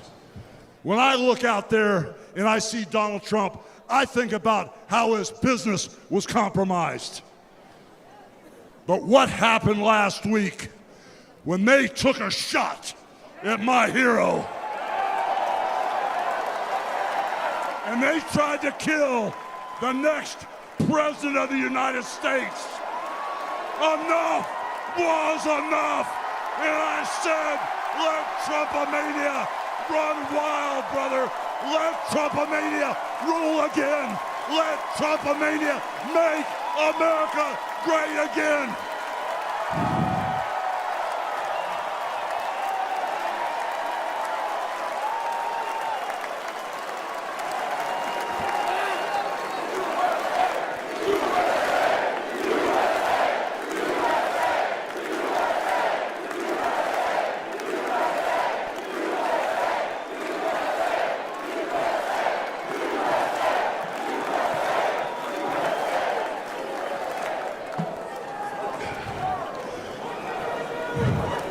You know something, Trumpites? I didn't come here as Hulk Hogan, but I just had to give you a little taste. You know, my name is Terry Bollea. And as an entertainer, I love you too. And as an entertainer, I tried to stay out of politics. But after everything that's happened to our country over the past 4 years, and everything that happened last weekend, I can no longer stay silent.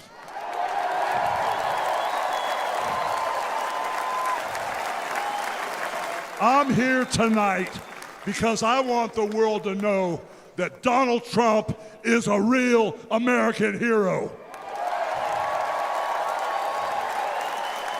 And I'm proud to support my hero as the next President of this United States.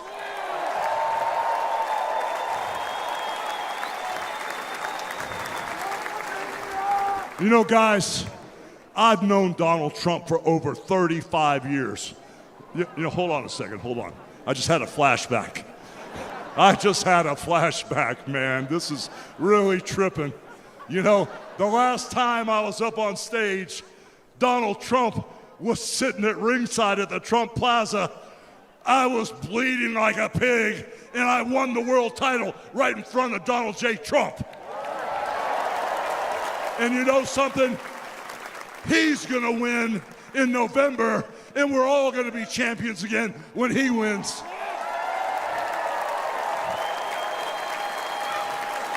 And like I said, I've known that man for over 35 years, and he's always been the biggest patriot, and he still is. He's always told you exactly what he thought, and he still does, brother. And no matter the odds, he always finds a way to win. And when he's back in our White House, America is gonna start winning again.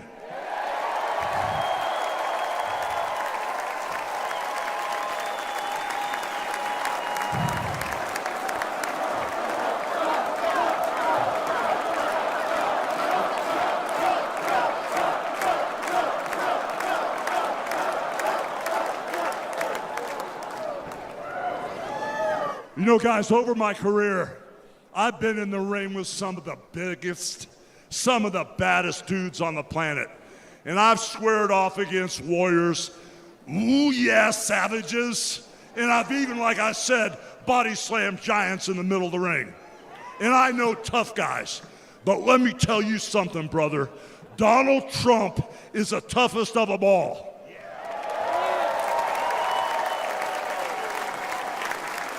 They've thrown everything at Donald Trump. All the investigations, the impeachments, the court cases, and he's still standing and kicking their butts.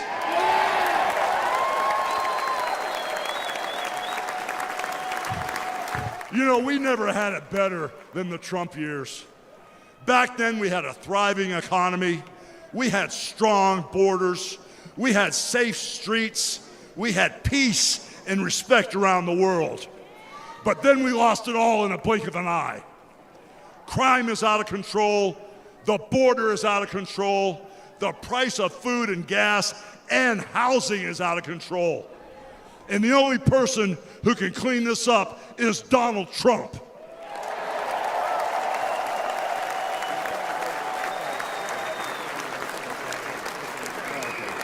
You know, guys, I really, really love this country.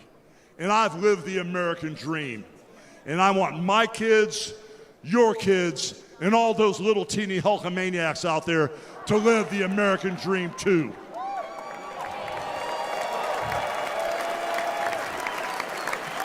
This November, guys, we can save the American dream for everyone. And Donald Trump is the president who will get the job done. So all you criminals, all you lowlifes, all you scumbags, all you drug dealers, and all you crooked politicians need to answer one question, brother. What you gonna do when Donald Trump and all the Trumpomaniacs run wild on you, brother? God bless you, and thank you.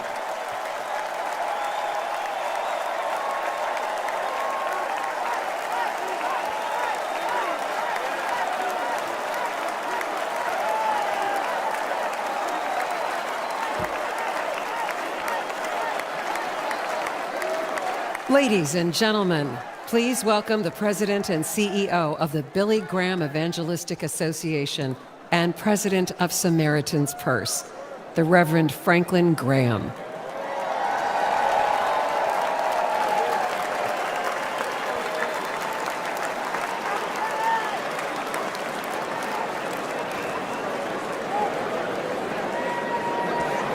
Good evening. I've got the hardest job tonight. I have to follow Hulk Hogan. But I stand here tonight as a private citizen who loves this country. I've been asked to say a few words and then to pray, and we're going to do that. Last Saturday, In Butler, Pennsylvania, President Trump had a near-death experience. No question. But God spared his life.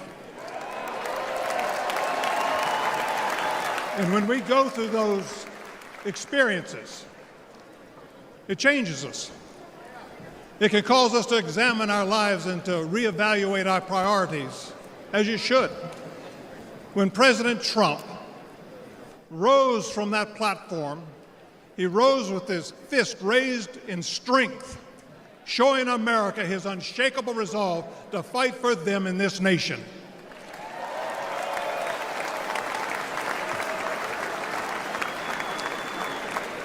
I cannot explain why God would save one life and allow another one to be taken. I don't have the answer for that. But one thing I do know is that God loves us, and he wants us to be with him in heaven one day. And that's through faith in his Son, Jesus Christ. You see, the Bible says that God so loved the world that he gave his only begotten Son, that whosoever believeth in him shouldn't perish but should have everlasting life. For as long as I've known the President Trump, I've found him to be a man of his word. Things that he said he'll do, he did. When he told me and our country in 2016 that he was going to appoint conservative justices, guess what? He did.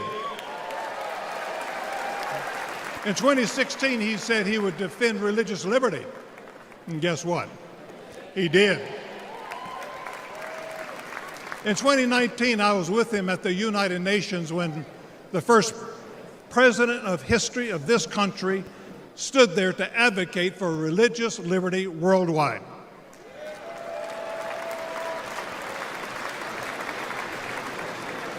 When American citizen and Pastor Andrew Brunson was being held in a Turkish jail on false accusations, President Trump demanded that he be released.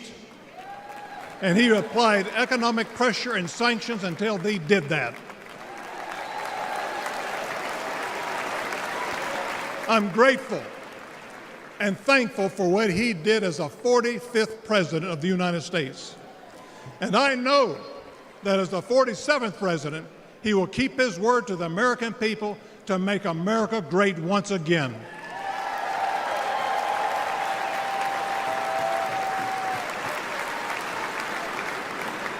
It's an honor for me to be asked to pray for Donald Trump this evening. And so what I'd like to do, I'd like us to pray, but I'd like us all to stand as we call upon the name of the God of heaven.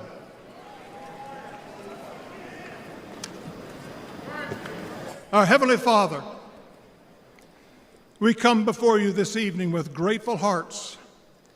Thank you for saving the life of President Donald J. Trump. In his own words, it was you and you alone who saved him. We pray for the others that were injured on Saturday, for the family who lost their loved one. Put your loving arms around them. Comfort them, and may they sense your presence.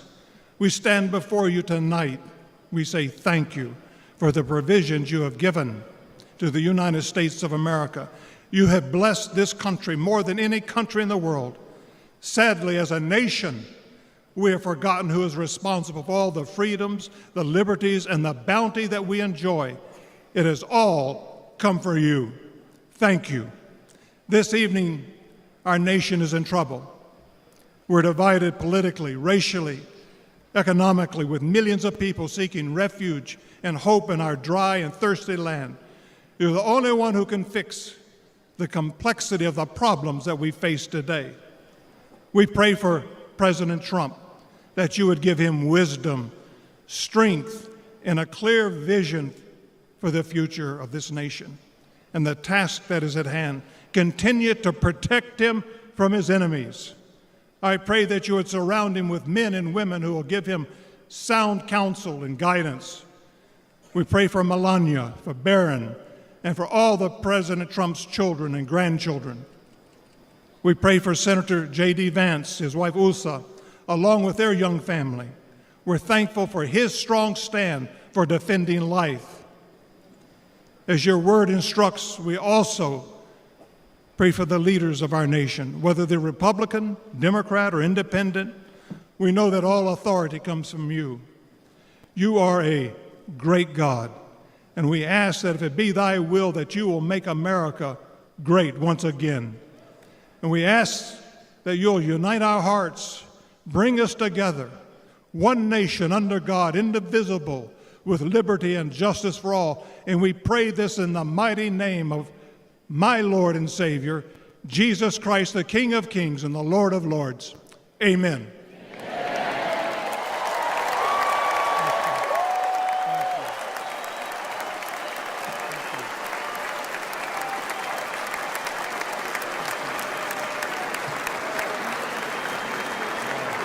Ladies and gentlemen, please welcome businessman and Executive Vice President of the Trump Organization, Eric Trump.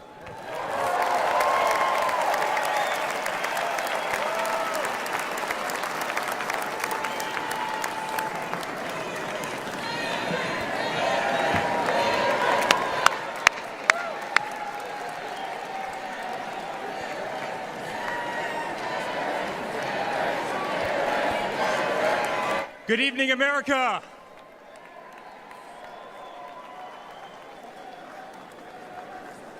Eight years ago, my father sat our family down. He spoke of a nation in decline, of dreams slipping away, of a future endangered by failed leadership and broken promises. It was in that moment I knew my father had made a decision that would forever change our lives. We realized he had chosen to step into the arena, to fight for the soul of America. He had decided to leave behind the comforts of an unbelievable business empire, to leave behind everything he had ever built, to answer the call to serve our nation. Unlike his predecessor, it was not a decision born out of necessity. Unlike the current president, it was not a decision that would enrich his family. Rather, it was a decision made out of love for this country and a deep concern for America's future.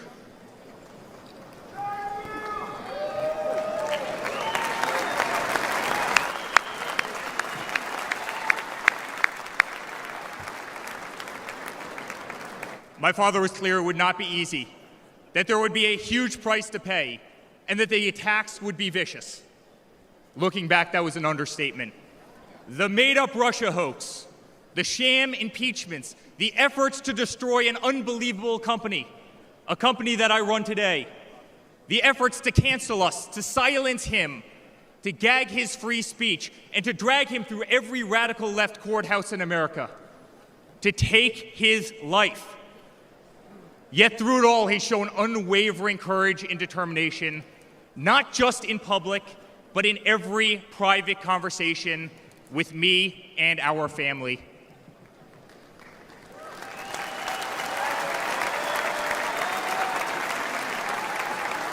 He stood tall, fueled not by personal ambition, but by a profound love for this country and a love for all of you, the American people. That man is my father. That man is the 45th president and soon to be 47th president of the United States. That man is Donald J. Trump.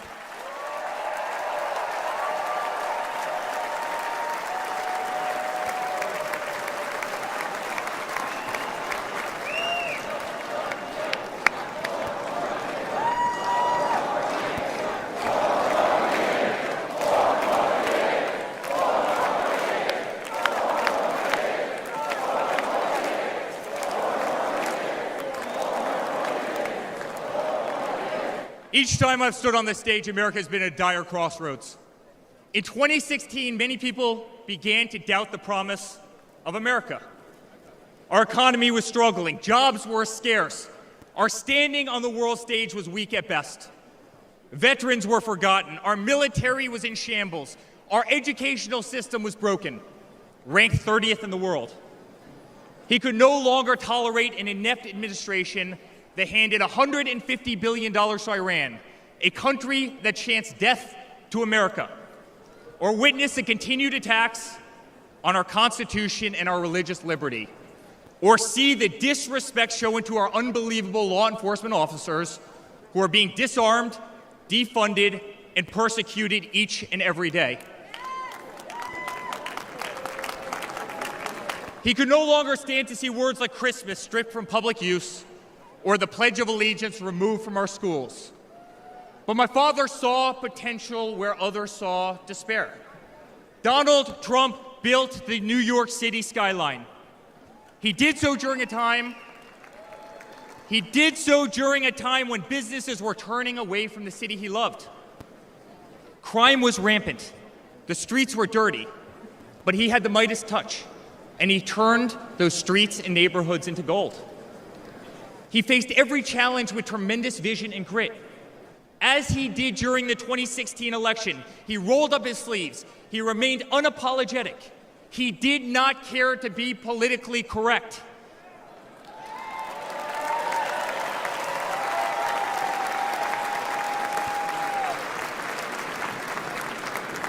He restored hope. He restored a voice to millions of Americans who had been ignored. He restored the American dream. Under my father's leadership, the economy climbed to record heights. Jobs were created at an unthinkable pace. Unemployment reached historic lows across all demographics. Wage growth soared. He cut taxes for hardworking families and businesses. He slashed regulations. We saw the greatest 401k increase in American history.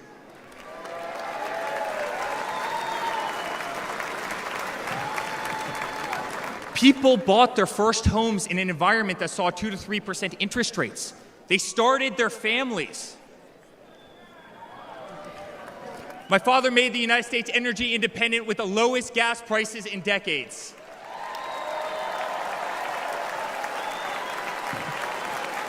My father made the United States safe. Our borders were closed. There was peace in the Middle East. Soleimani, al-Baghdadi, the terrorists were dead.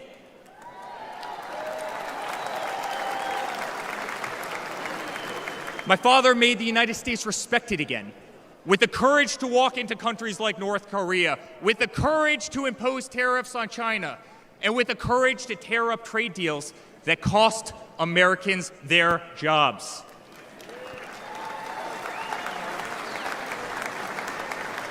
He brought manufacturing back to America. Small businesses flourished. He did what he promised. He put America first. We were winning. Donald Trump made America great again.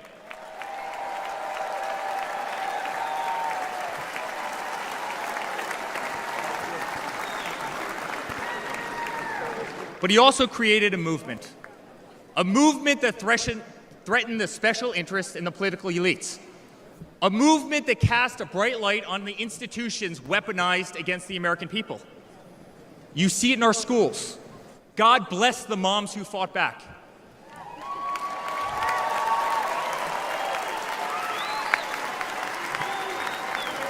You see it in your workplace. You see it on every news station, in every newspaper. You see it in the military. The most iconic military installations on planet Earth are stripped of their identity and renamed. Fort Bragg, Benning, Fort Hood. You see it in Hollywood. You see it in our two-tier judicial system. They don't even hide it anymore. My father has been censored. The former president ripped off Twitter, Instagram, and Facebook while terrorist organizations remain intact.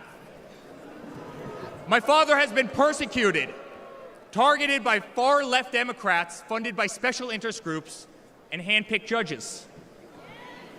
My father has been pulled off the ballots of states, radical justices attempting to defy the will of millions of Americans who adore who he is and what he stands for.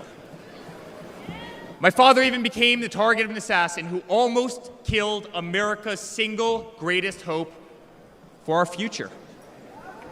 The swamp is terrified of this incredible movement. They're terrified of it. They're terrified of you and the tens of millions of people watching us on TV right now. They've tried everything to keep him from you, everything, to destroy his legacy, to destroy his family. They have failed, and they will not win.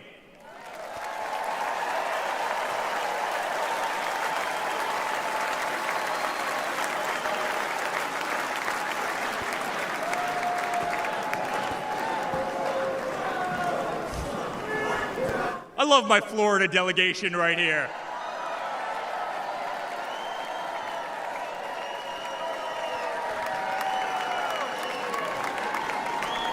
Thank you, guys. My father stands before you with the most votes of any Republican candidate in the history of our nation. He has defied the predictions of every political pundit. He fills stadiums across our country. He energizes Americans to the issues facing this nation and does so with unvarnished honesty. He is not a threat to democracy. He is a threat to those who despise our republic, many whom are bought and sold, bribed and coerced, people who have never signed the front of a check and who have been dependent on the government their entire adult lives.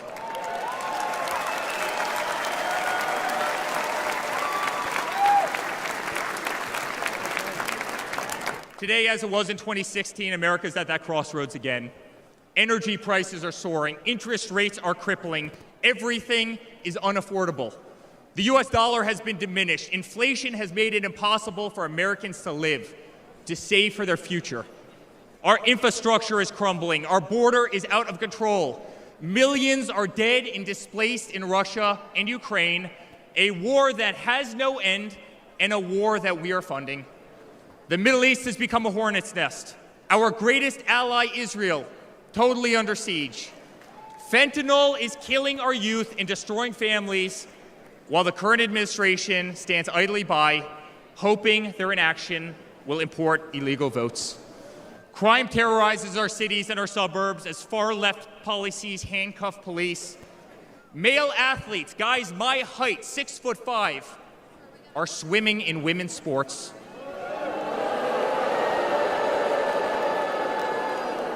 Destroying the dreams of young girls who have trained every minute of their lives. We no longer trust our elections, we no longer trust our judicial system, and we no longer believe that our government is working in our best interest.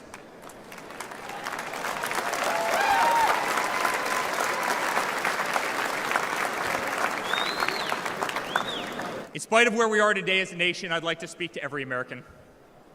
To the homeless veteran, sleeping under a bridge as illegal immigrants are housed in the most expensive hotels in New York.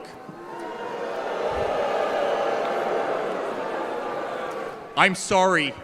We know it's wrong, and we will fix it.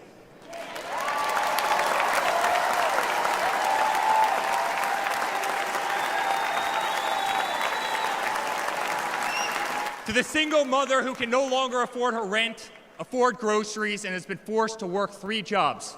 I'm sorry, it does not have to be this way.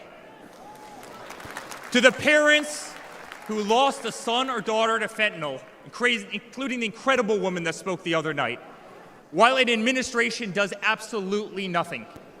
I'm sorry, your government can do so much better, and it will.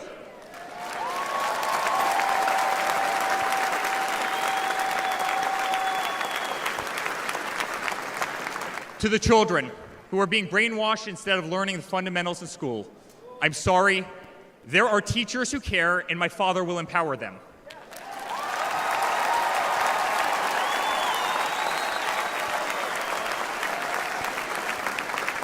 To the law enforcement officers, our brave Border Patrol, Secret Service agents who work every single day to protect our communities, knowing damn well that the system will throw you under the bus, I'm sorry. We will stand behind you.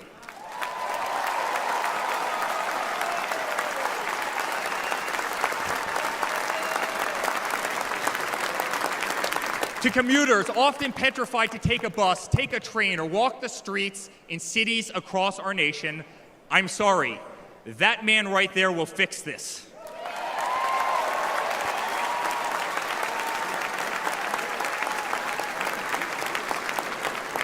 To the construction workers, to the middle-class families, to the families with children with disabilities, families who can no longer afford medical benefits or to take a vacation, I'm sorry. We will make America great again.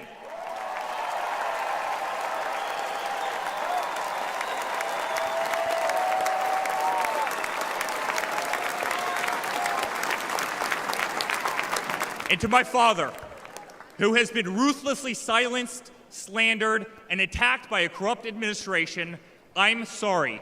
We know, and America knows, that they're not just after you, they're after all of us, and you just happen to be standing in their way.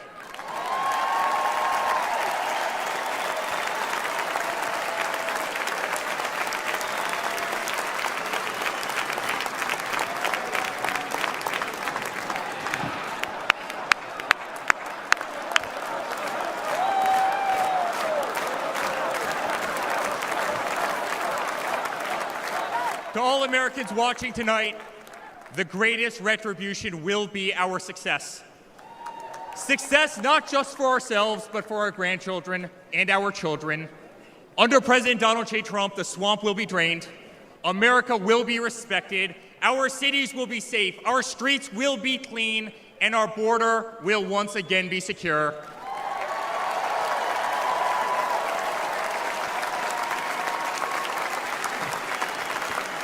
We will have peace. We will have prosperity. Your hard-earned tax dollars will enrich a better America, not be squandered in corrupt foreign nations. Education will be handed back to the states. We will no longer be 30th in the world. We will be first.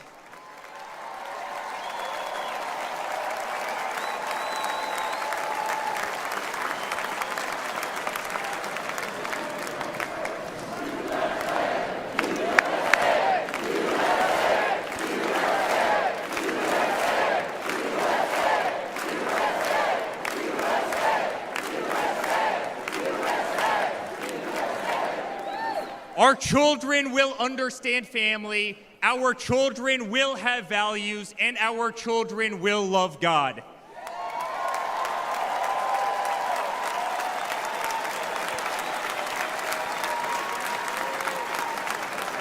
Our country will prioritize free speech, respect freedom of religion, and honor our Constitution.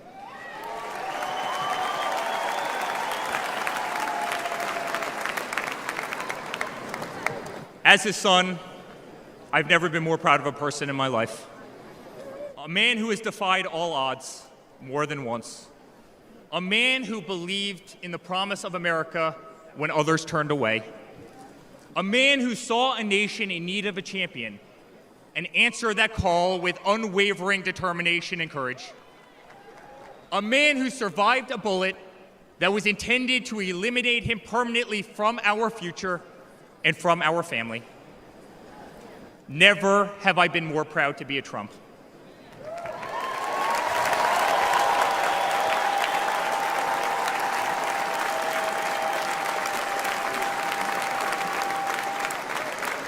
Never have I been more proud to stand by my father's side.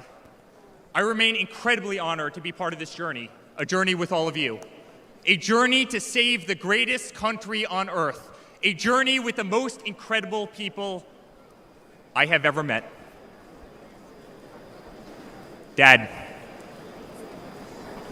5 days ago, Laura, Luke, Carolina, and I held our breath as we saw blood pour across your face.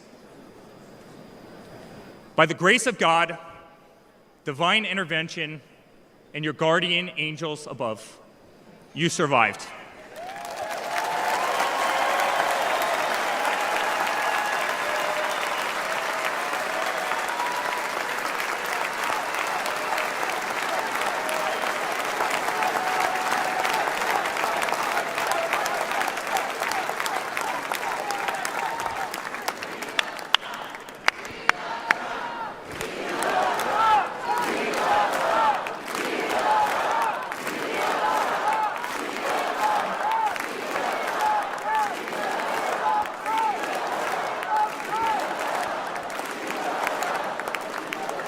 You are the greatest fighter I have ever seen.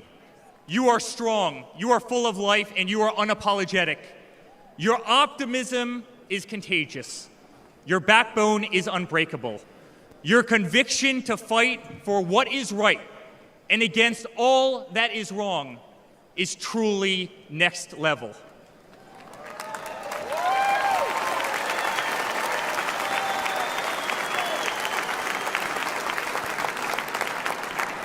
The whole world saw your strength as you stood up. You wiped the blood off your face, and you put your fist in the air in a moment that will be remembered as one of the most courageous acts in the history of American politics. You shouted, "Fight! Fight! Fight!"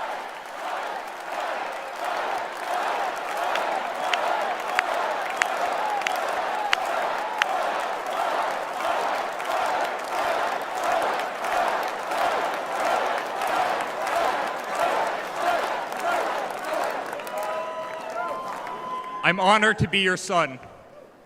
I'm honored to speak to our great nation tonight. You are a true leader. You epitomize strength. Our country loves you. Our country appreciates you. Our country misses you. And on November 5th, our country will re-elect you as the 47th President of the United States of America. Good night, Milwaukee. God bless you all.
Ladies and gentlemen, the next First Lady of the United States, Mrs. Melania Trump.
This is a story as uniquely American as the ideals and freedoms we all cherish. A story of a life dedicated to dreaming big. A story about giving back to the people in his beloved city. But most of all, this is a story about putting his country first. And it's a story best told in pictures. Young and confident, Donald Trump wasn't afraid to think big and build even bigger. And he left his mark on the New York skyline that greeted visitors from around the world. But he wasn't just an American entrepreneur. He became a folk hero. Celebrities and sports stars wanted to be seen with him. Politicians sought his approval. And New Yorkers just loved him. And he loved them back. And he gave back. Just one example, saving the Woolman skating rink. The Woolman skating rink in Central Park is open again. The city spent nearly 6 years and $12 million trying to fix it, and then to the rescue, developer Donald Trump. As Tracy Egan tells us now, he accomplished in 3.5 months what the city couldn't do in 6 years. Donald, you performed a great public service. There was no denying that Donald Trump was the toast of the town, but he was also something even more important, a patriotic American. And like many others, he was becoming increasingly troubled by the direction of our country. Because I really am tired of seeing what's happening with this country, how we're really making other people live like kings, and we're not. You've said, though, that if you did run for president, you believe you'd win. Well, I don't know. I think I'd win. I tell you what, I wouldn't go in to lose. I've never gone in to lose in my life. And if I did decide to do it, I think I'd be inclined, I would say that I would have a hell of a chance of winning, because I think people, I don't know how your audience feels, but I think people are tired of seeing the United States ripped off. But who would ever run for president and leave such a glamorous life? Appearances in movies, best-selling books, a widely popular TV show. But for Donald J. Trump, the calling to save his country was even stronger. The mission, more important. The number of Americans being left behind, too large. And so, in Donald Trump fashion, he announced he was running for president, in it to win. And he did.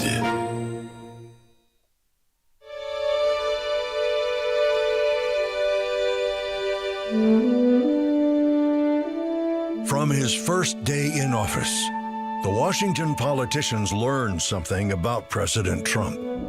He's not afraid to fight for what he believes in. They call that having the courage of your convictions. First up, the Trump tax cuts, largest in America's history, and it led to higher take-home pay for working families. Unfortunately, today, taxes are up and incomes down. The politicians just never learn. Next for President Trump, secure our border. Check. Miles and miles of wall built. ISIS and other terrorists deterred. But now, we have the Barney Fife of border security, leading to 250,000 Americans dead from fentanyl coming in. Brutal migrant crime spreading across America. And ISIS now here. President Trump promised he'd keep America out of endless wars. Welcome words to the families of our young men and women who serve. And another promise kept. He started by strengthening our military, then traveled the world, meeting with our allies, and even with our main adversaries, just so they understood that America's strength and resolve was back.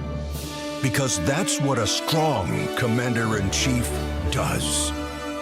And it led to a stable world at peace and our troops safe.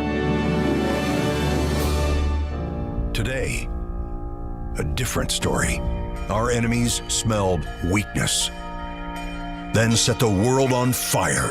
Putin saw it, then invaded Ukraine. Hamas saw it, then started a war in the Middle East.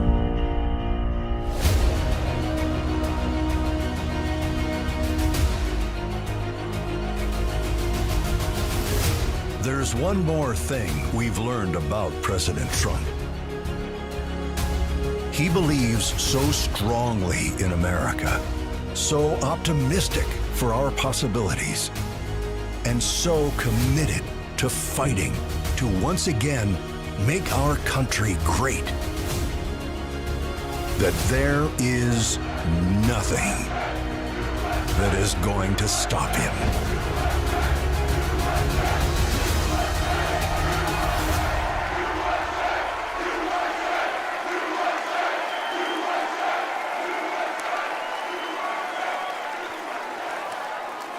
Ladies and gentlemen, please welcome Kid Rock.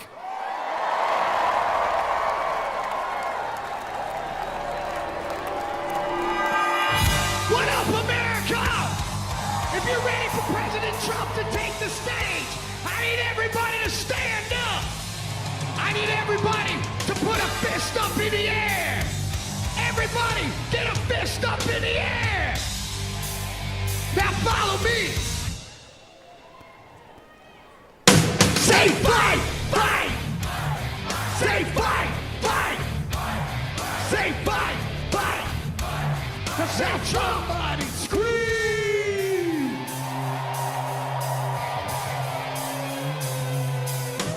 The devil without a cause. I'm back with the beaver hats and Ben Davis slacks. 30-pack of stroll, straight rock and roll. No Rogaine in the propane flow. The chosen one, I'm the living proof. With the gift to gab from the city of truth. You know I jab, stab, and knock critics back. And I did not stutter when I said that. I'm going platinum, selling rhymes. I went platinum 7 times. Still they ill and wanna see us fry. I guess because only God knows why.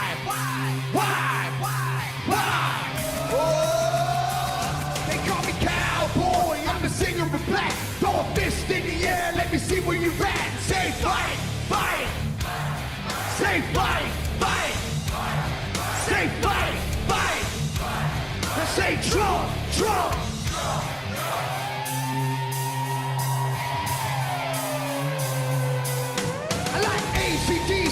and ZZ Top. Bocephus beasties and the kings of rock. Skinner, Seeger, Lipcorn, Stones. David Attico and the No-Show Jones. Yeah, pass that bottle around. Got the rock from Detroit, the soul from Motown. The underground, straight Detroit pimp. With tracks to Mac and slap back to back. Never gain obey, I don't play with ass. Well, watch me rock with Liberace Flash. Punk rock the Clash, boy bands are trash. I like Johnny Cash and Grandmaster Flash. Flash, Flash, Flash, Flash. Oh, they call me Cowboy. I'm a singer in black. Throw a fist in the air. Let me see where you're at. Say fight, fight. Say fight, fight. Say fight, fight. I say Trump, Trump.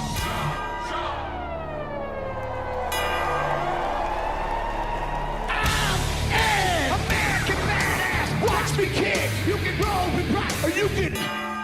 I'm the ultimate. I'm like Amazing Grace. I'm on rock and roll. Never rock this place. All super fly. Living double wide. Psychon McFly. It's a big dog to ride. Bill sack to share. Bringing flash to flare. Got the long hair swinging, middle finger in the air. Snakeskin boots, 65 Chevelle. See me ride and sin and hit a rebel, yeah. I won't live to tell.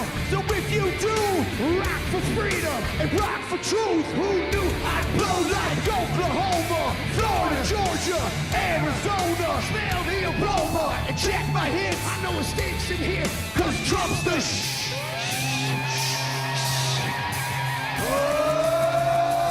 They call me Cowboy, I'm a singer in black. Throw a fist in the air, let me see where you're at. Say Trump, Trump.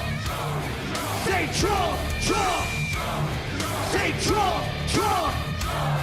Say Trump, Trump. I need to hear you louder than that. One more time. I'm a cowboy, badass and black. You say Trump, Trump. From side to side, from front to back. Come on, Trump, Trump. I put Detroit City back on the map. We singing Trump, Trump. Kid Rock's in the house. This is where I'm at. Ladies and gentlemen, get ready for the most patriotic American badass on earth, President Donald J. Trump. But first, another American badass, my brother, Dana White. God bless America.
Good evening, ladies and gentlemen.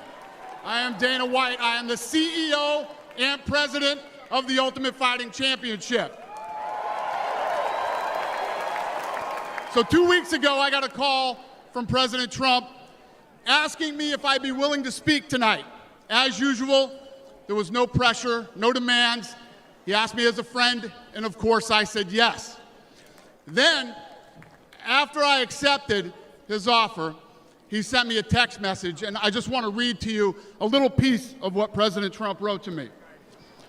Dana, I'm so honored that you will be doing the introduction at the National Republican Convention.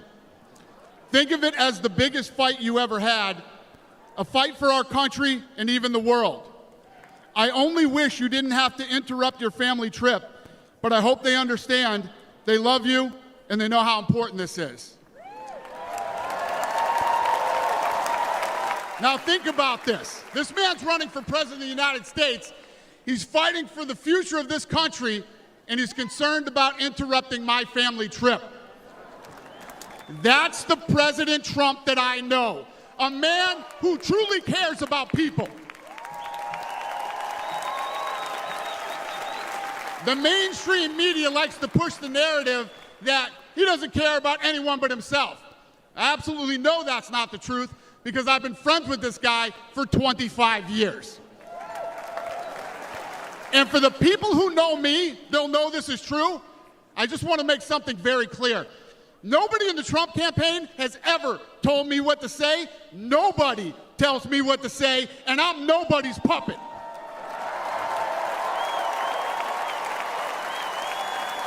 And I'm not telling you what to think, I'm telling you what I know. And I know President Trump. I know President Trump is a fighter. I've been saying this since 2015. Now look at what's happened over the last 10 years. We have all seen it with our own eyes. I'm in the tough guy business, and this man is the toughest, most resilient human being that I've ever met in my life.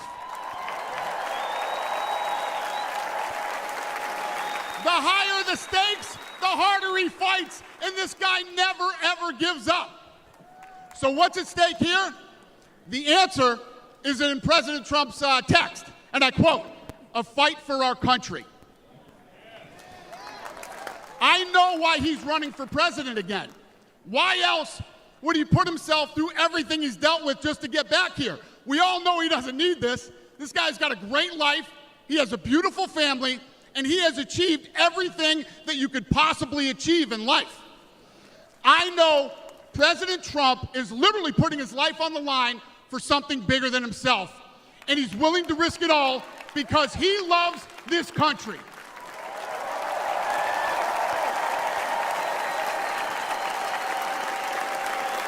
And I know he wants what's best for the American people, all American people. I know he's running for president to save our American dream. I'm living the American dream, and I know the American dream is very real. Whether you were born in this country or came here from someplace else, this is the last real land of opportunity. President Reagan once said, "Government's first duty is to protect the people, not run their lives." And if you're buried in government red tape, how will you ever start your own business? If you're struggling to pay your bills, how can you ever afford to start a family? And if you don't feel safe in your own town, why would you ever buy a house? I know that President Trump is fighting to save the American dream, and that's what's at stake in this election. We are choosing who we want to lead us in this fight. I know President Trump is a proven leader, a fearless leader, and this country was in a much better place when he was in the Oval Office. In my mind, the choice is clear. But this election, we all get to choose. I know I'm going to choose strength and security. I know I'm going to choose opportunity and prosperity. I know I'm going to choose real American leadership and a real American badass.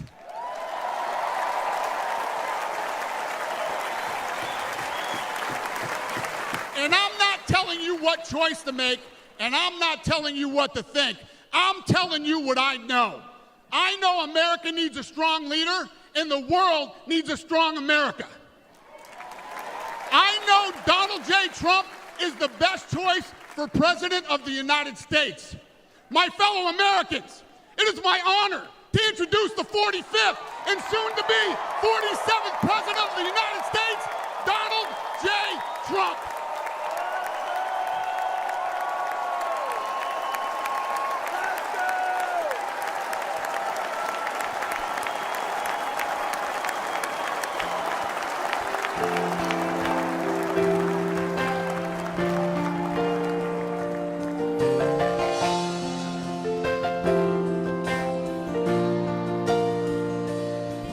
If tomorrow all the things were gone, I'd work for all my life, and I had to start again, just my children and my wife. Thank my lucky stars to be living here today, 'cause our flag still stands for freedom, and they can't take that away. And I'm proud to be an American, where at least I know I'm free. And I won't forget the men who died, who gave that right to me. And I gladly stand up next to you and defend her still today. 'Cause there ain't no doubt I love this land. Sing it. God bless the USA.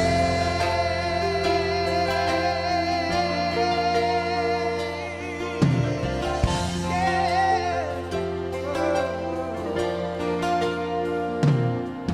From the lakes of Minnesota to the hills of Tennessee, across the plains of Texas, from sea to shining sea, from Detroit to Houston and New York to LA. There's pride in every American heart, and it's time we stand and say that I'm proud to be an American, where at least I know I'm free. And I won't forget the men who died, who gave that right to me. And I gladly stand up next to you and defend her still today. 'Cause there ain't no doubt I love this land. God bless the USA.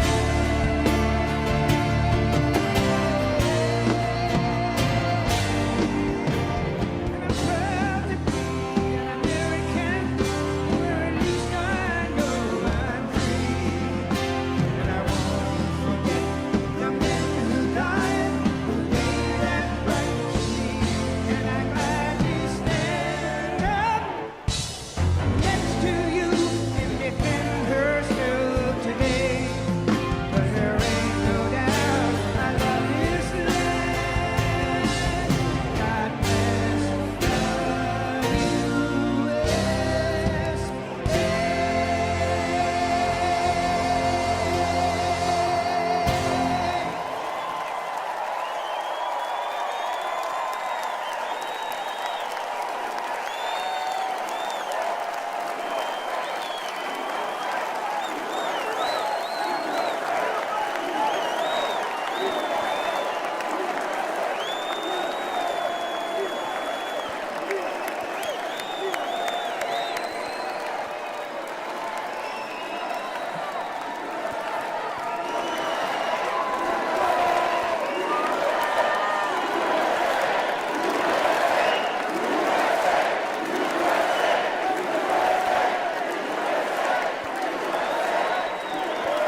Thank you very much. Thank you very, very much. Wow. And thank you, Dana. Thank you, Kid Rock, sometimes referred to as Bob. And thank you, Lee, right from the beginning. Thank you very much. What a talent. What a beautiful, beautiful song. Thank you. Friends, delegates, and fellow citizens, I stand before you this evening with a message of confidence, strength, and hope. 4 months from now, we will have an incredible victory, and we will begin the 4 greatest years in the history of our country. Together, we will launch a new era of safety, prosperity, and freedom for citizens of every race, religion, color, and creed. The discord and division in our society must be healed. We must heal it quickly. As Americans, we are bound together by a single fate and a shared destiny. We rise together or we fall apart. I am running to be president for all of America, not half of America, because there is no victory in winning for half of America. So tonight, with faith and devotion, I proudly accept your nomination for President of the United States. Thank you.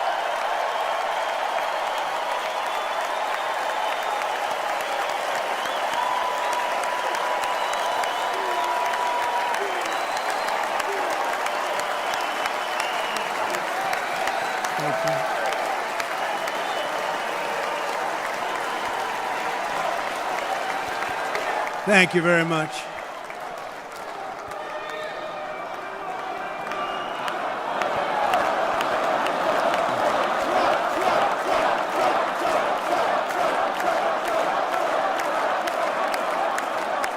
Thank you very much. And we will do it right. We're going to do it right. Let me begin this evening by expressing my gratitude to the American people for your outpouring of love and support following the assassination attempt at my rally on Saturday.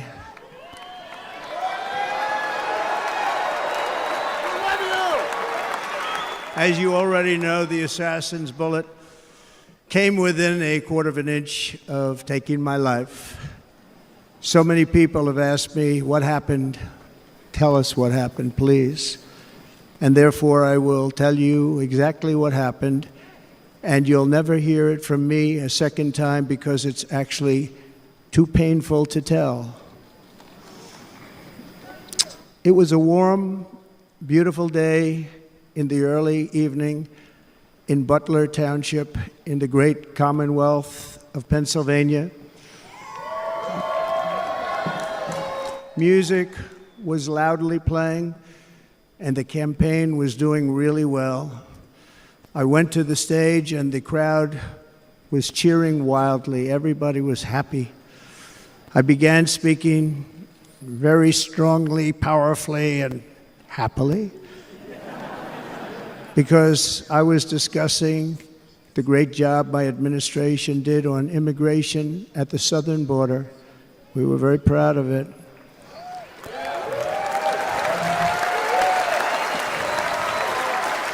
Behind me and to the right was a large screen that was displaying a chart of border crossings under my leadership.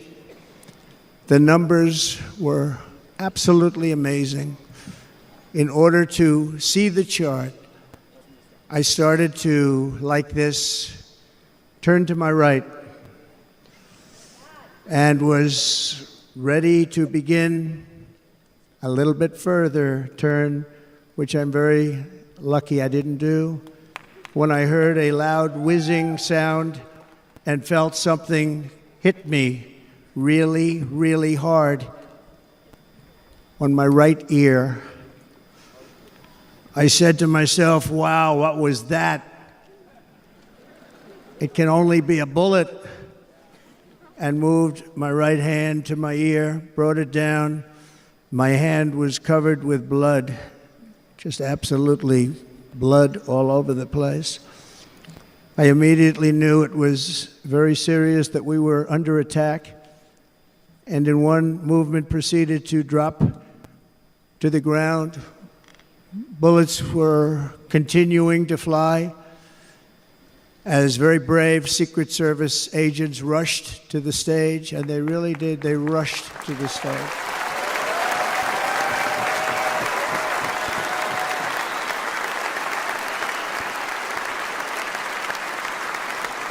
These are great people, at great risk, I will tell you, and pounced on top of me so that I would be protected.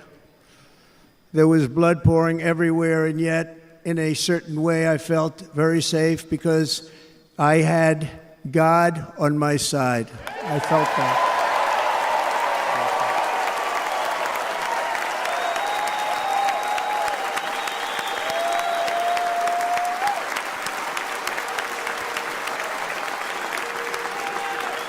The amazing thing is that prior to the shot, if I had not moved my head at that very last instant, the assassin's bullet would have perfectly hit its mark, and I would not be here tonight. We would not be together.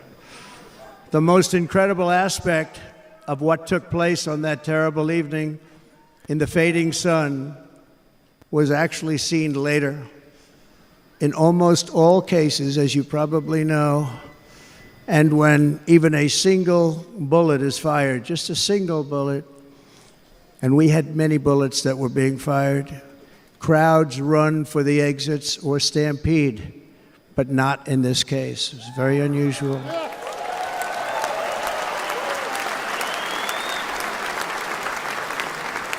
This massive crowd of tens of thousands of people stood by and didn't move an inch.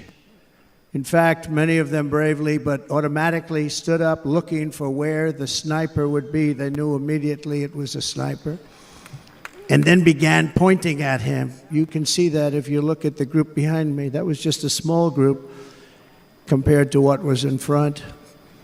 Nobody ran, and by not stampeding, many lives were saved. But that isn't the reason that they didn't move. The reason is that they knew I was in very serious trouble. They saw it. They saw me go down. They saw the blood and thought, actually most did, that I was dead. They knew it was a shot to the head. They saw the blood. And there's an interesting statistic. The ears are the bloodiest part. If something happens with the ears, they bleed more than any other part of the body. For whatever reason, the doctors told me that. I said, why is there so much blood? He said, it's the ears. They bleed more. So we learned something, but they just, this beautiful crowd, they didn't want to leave me. They knew I was in trouble. They didn't want to leave me. And you can see that love written all over their faces. Incredible people. They're incredible people. Bullets were flying over us, yet I felt serene. But now the Secret Service agents were putting themselves in peril. They were in very dangerous territory. Bullets were flying right over them, missing them by a very small amount of inches. And then it all stopped. Our Secret Service sniper, from a much greater distance and with only one bullet used, took the assassin's life, took him out.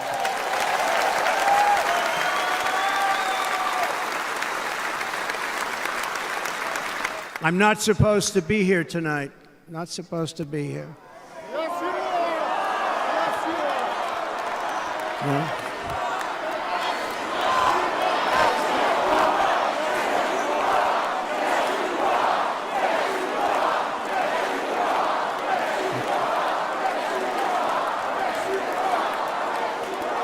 Thank you. But I'm not. And I'll tell you, I stand before you in this arena only by the grace of Almighty God.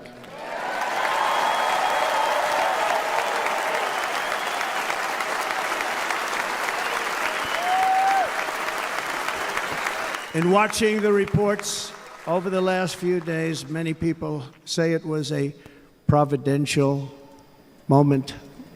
Probably was. When I rose, surrounded by Secret Service, the crowd was confused because they thought I was dead, and there was great, great sorrow. I could see that on their faces as I looked out.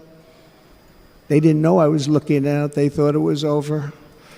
But I could see it, and I wanted to do something to let them know I was okay.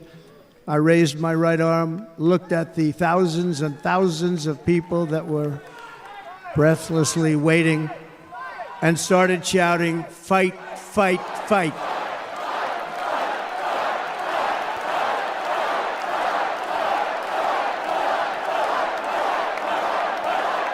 Thank you. Once my clenched fist went up, and it was high into the air. You've all seen that. The crowd realized I was okay and roared with pride for our country like no crowd I have ever heard before. Never heard anything like it. For the rest of my life, I will be grateful for the love shown by that giant audience of patriots that stood bravely on that fateful evening in Pennsylvania. Tragically, the shooter claimed the life of one of our fellow Americans, Corey, comparator, unbelievable person, everybody tells me. Unbelievable. And seriously wounded. Two other great warriors, spoke to them today. David Dutch and James Copenhaver. Two great people.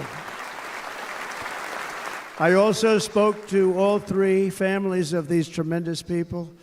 Our love and prayers are with them and always will be. We're never going to forget them. They came for a great rally.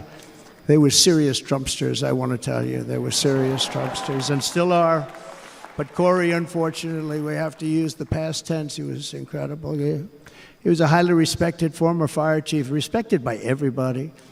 Was accompanied by his wife, Helen, incredible woman. I spoke to her today, devastated, and two precious daughters. He lost his life selflessly acting as a human shield to protect them from flying bullets. He went right over the top of them and was hit. What a fine man he was.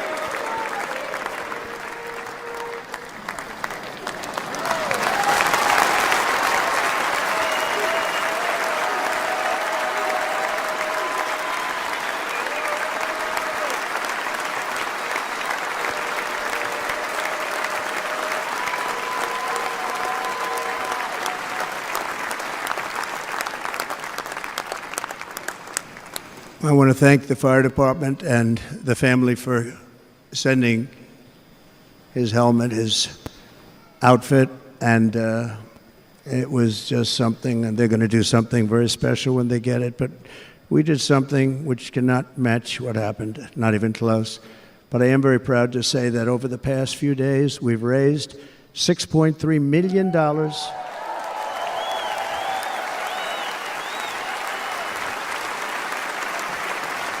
for the families of David, James, and Corey, including from a friend of mine, just called up, he sent me a check right here, I just got it, $1 million from Dan Newland. Thank you, Dan. And again, when speaking to the family, I told them, I said, well, I'm going to be sending you a lot of money, but it can't compensate. They all said the same thing. You're right, sir. We appreciate so much what you're doing, but nothing can take the place in the case of Corey. And the other two, by the way, they were very, very seriously injured, but now they're doing very well. They're going to be okay. They're going to be doing very well.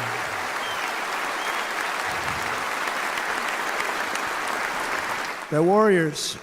So now I ask that we observe a moment of silence in honor of our friend Corey.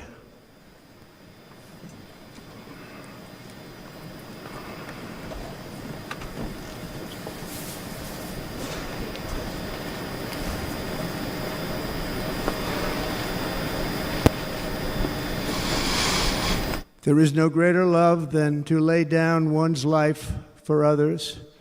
This is the spirit that forged America in her darkest hours, and this is the love that will lead America back to the summit of human achievement and greatness. This is what we need.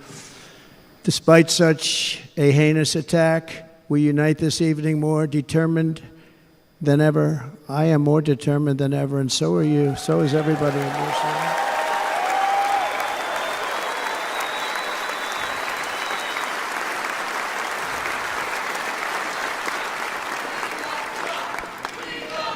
Thank you. Thank you very much.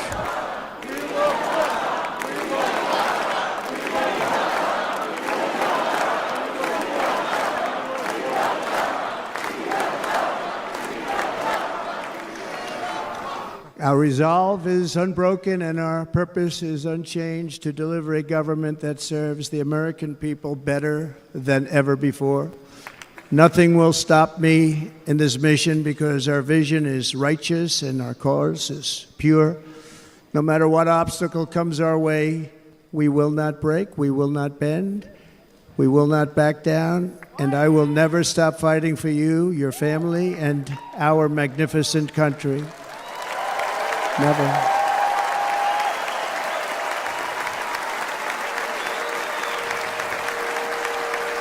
And everything I have to give with all of the energy and fight in my heart and soul, I pledge to our nation tonight. Thank you very much. I pledge that to our nation.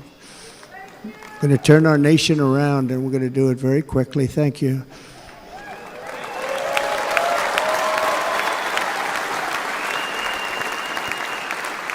This election should be about the issues facing our country and how to make America successful, safe, free, and great again.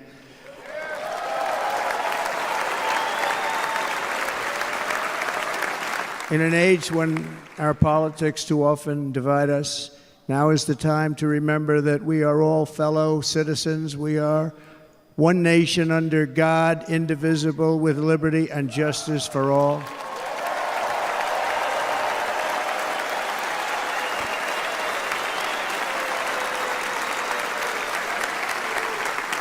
And we must not criminalize dissent or demonize political disagreement, which is what's been happening in our country lately at a level that nobody has ever seen before.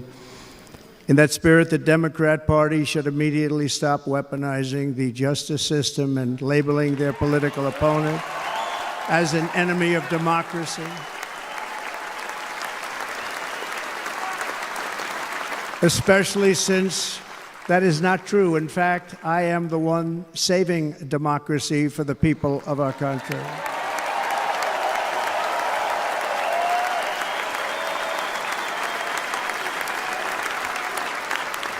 And very big news, as you probably just read, on Monday a major ruling was handed down from a highly respected federal judge in Florida, Eileen Cannon, finding that the prosecutor and the fake documents case against me were totally unconstitutional, and the entire case was thrown out of court.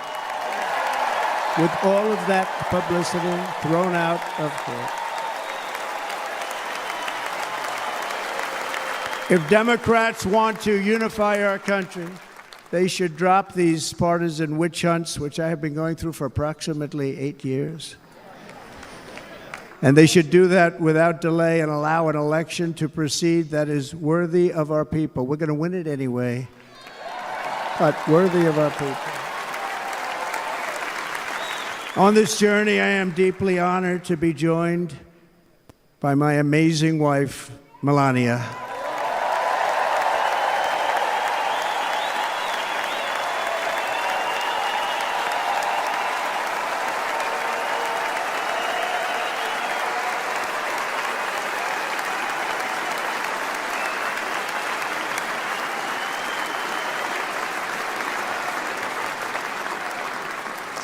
And Melania, thank you very much. You also did something really beautiful, a letter to America calling for national unity, and it really took the Republican Party by surprise. I will tell you, it was beautiful.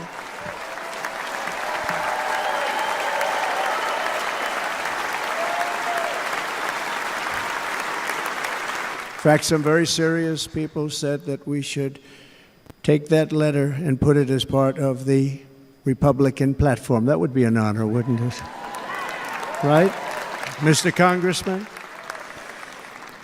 but it captivated so many. So I also want to thank my entire family for being here, Don, Kimberly, Ivanka and Jared, Eric and Lara, Tiffany and Michael, Baron. We love our Baron.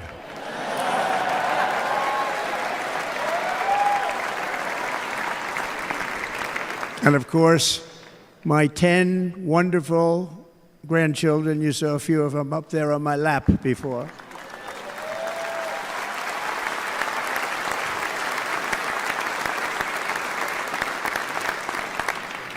And how good was Dana? Was Dana good? I mean, was he good? He was on probably the only vacation he's had in about, maybe ever, because he works, but about 10 years with his wife, very far away. I won't tell you where, but very, very far away, beautiful place. And my people called, and he said, I won't be able to do it. This is many, many years. I promised my wife I can't do it. And they came in, they said, Dana won't be able to do it, because he was my first, second, and third choice. I said, well, that's too bad, but I understand he's away, and it's good. It's good for him. And that was it. About 30 minutes later, she came back in, sir, Dana just called, he's going to do it. And his wife, she said, you can't turn him down, you just can't do it, you have to go. That's a good wife.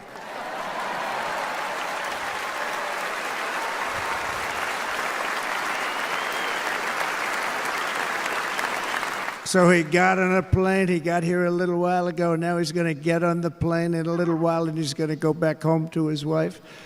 But they're great, and I just want to thank her and him and their whole family, because that's not easy.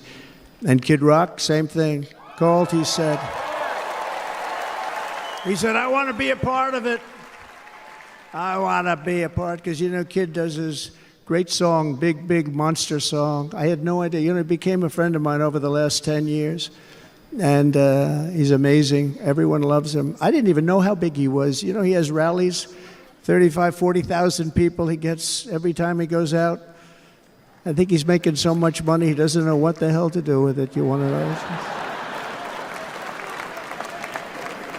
And then we have my other friend, and I've known him so long, and we took that song, and it was a big success, but we made that. I saw a chart of great songs to America. That was #1 on the chart recently, #1. So that's Lee Greenwood, a very special, beautiful person. He's a beautiful man. But they all wanted to be here. They called. And how about the Hulkster? How good was he? Is he up? Where is he? Boy, oh boy.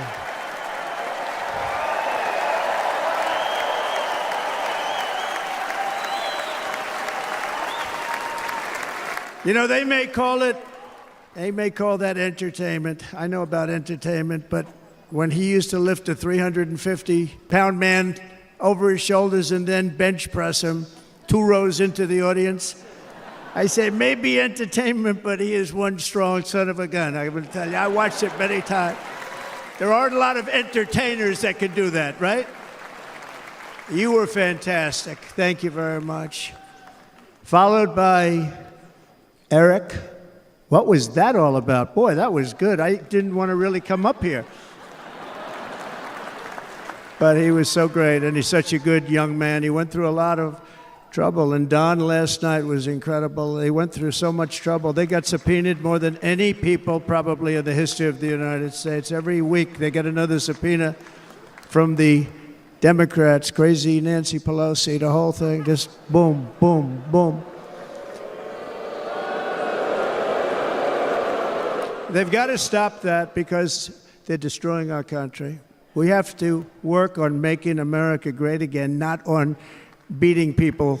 And we won. We beat them and all. We beat them on the impeachments. We beat them on indictments. We beat them. But the time that you have to spend, if they would devote that genius to helping our country, we'd have a much stronger and better country.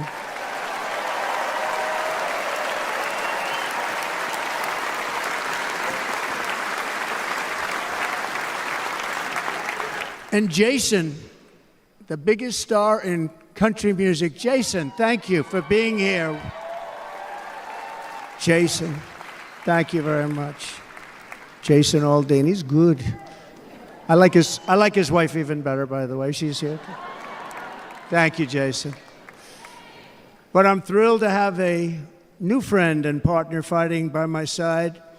The next Vice President of the United States, the current Senator from Ohio, J.D. Vance, and his incredible wife, Usha.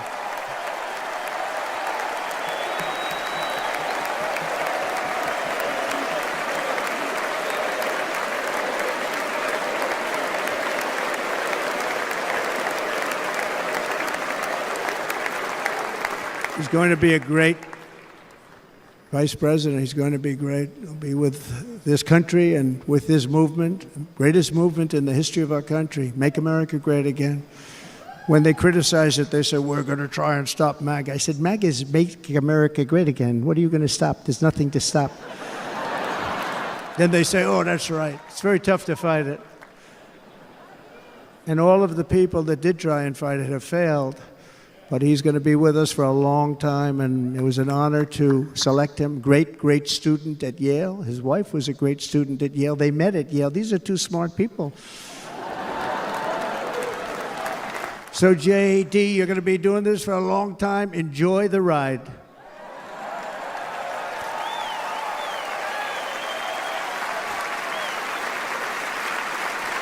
And a very special thank you to the extraordinary people of Milwaukee and the great state of...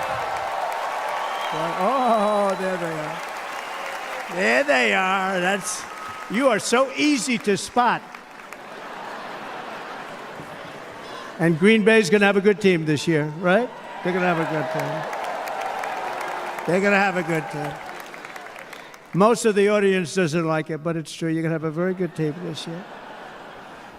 And by the way, Wisconsin, we are spending over $250 million here creating jobs and other economic development all over the place. So I hope you will remember this in November and give us your vote. I am trying to buy your vote. I'll be honest about that.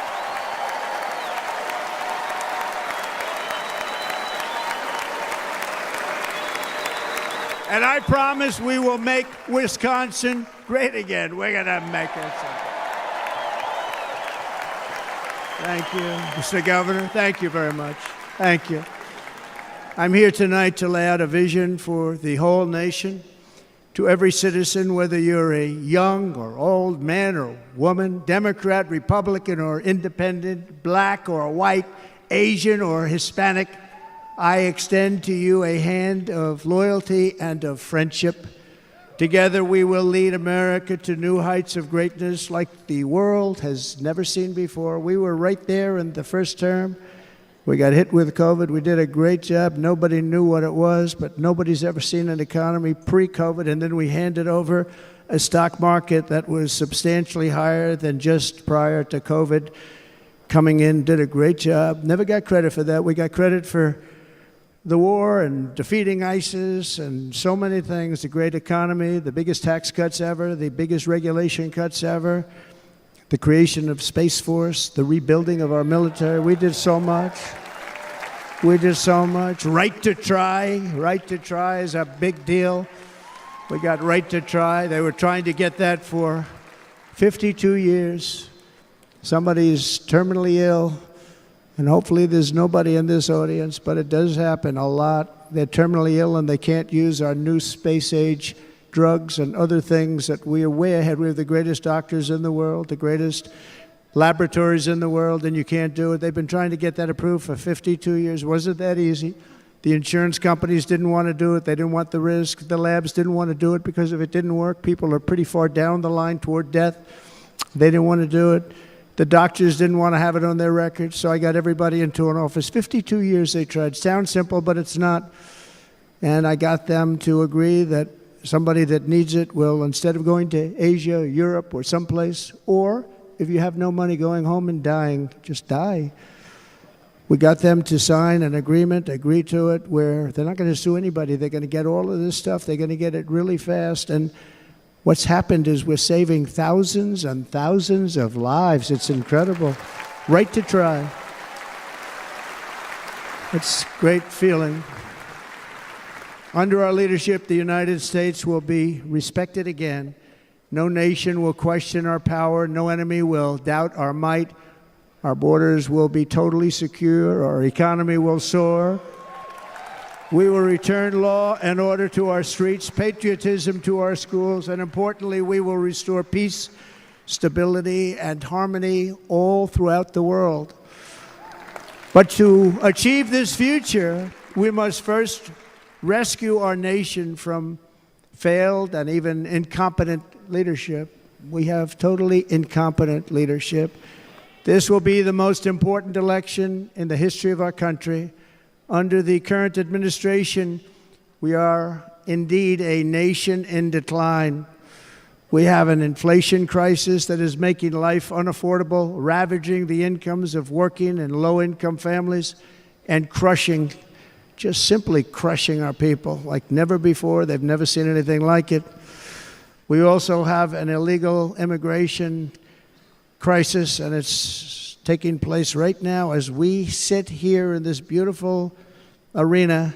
It's a massive invasion at our southern border that has spread misery, crime, poverty, disease, and destruction to communities all across our land. Nobody's ever seen anything like it. Then there's an international crisis, the likes of which the world has seldom been part of. Nobody can believe what's happening. War is now raging in Europe and the Middle East. A growing specter of conflict hangs over Taiwan, Korea, the Philippines, and all of Asia. And our planet is teetering on the edge of World War III. And this will be a war like no other war because of weaponry. The weapons are no longer army tanks going back and forth shooting at each other. These weapons are obliteration. It's time for a change. This administration can't come close to solving the problems. We're dealing with very tough, very fierce people. They're fierce people. And we don't have fierce people. We have people that are a lot less than fierce, except when it comes to cheating on elections and a couple of other things. Then they're fierce. Then they're fierce. So tonight, I make this pledge to the great people of America. I will end the devastating inflation crisis immediately, bring down interest rates, and lower the cost of energy. We will drill, baby, drill.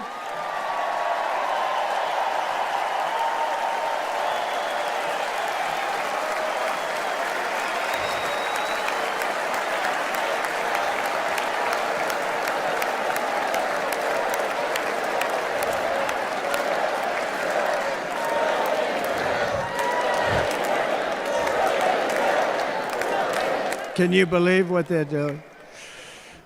But by doing that, we will lead a large-scale decline in prices. Prices will start to come down. Energy raised it. They took our energy policies and destroyed them. Then they immediately went back to them, but by that time, so much was lost. But we will do it at levels that nobody's ever seen before, and we'll end lots of different things. We'll start paying off debt and start lowering taxes even further. We gave you the largest tax cut. We'll do it more. You know, people don't realize I brought taxes way down, way down, and yet we took in more revenues the following year than we did when the tax rate was much higher. Most people said, how did you do that? Because it was incentive. Everybody was coming to the country. They were bringing back billions and billions of dollars into our country. The companies made it impossible to bring it back. The tax rate was too high, and the legal complications were far too great. I changed both of them, and hundreds of billions of dollars by Apple and so many other companies were brought back into our nation, and we had an economy the likes of which no nation had ever seen. China, we were beating them at levels that were incredible. And they know it.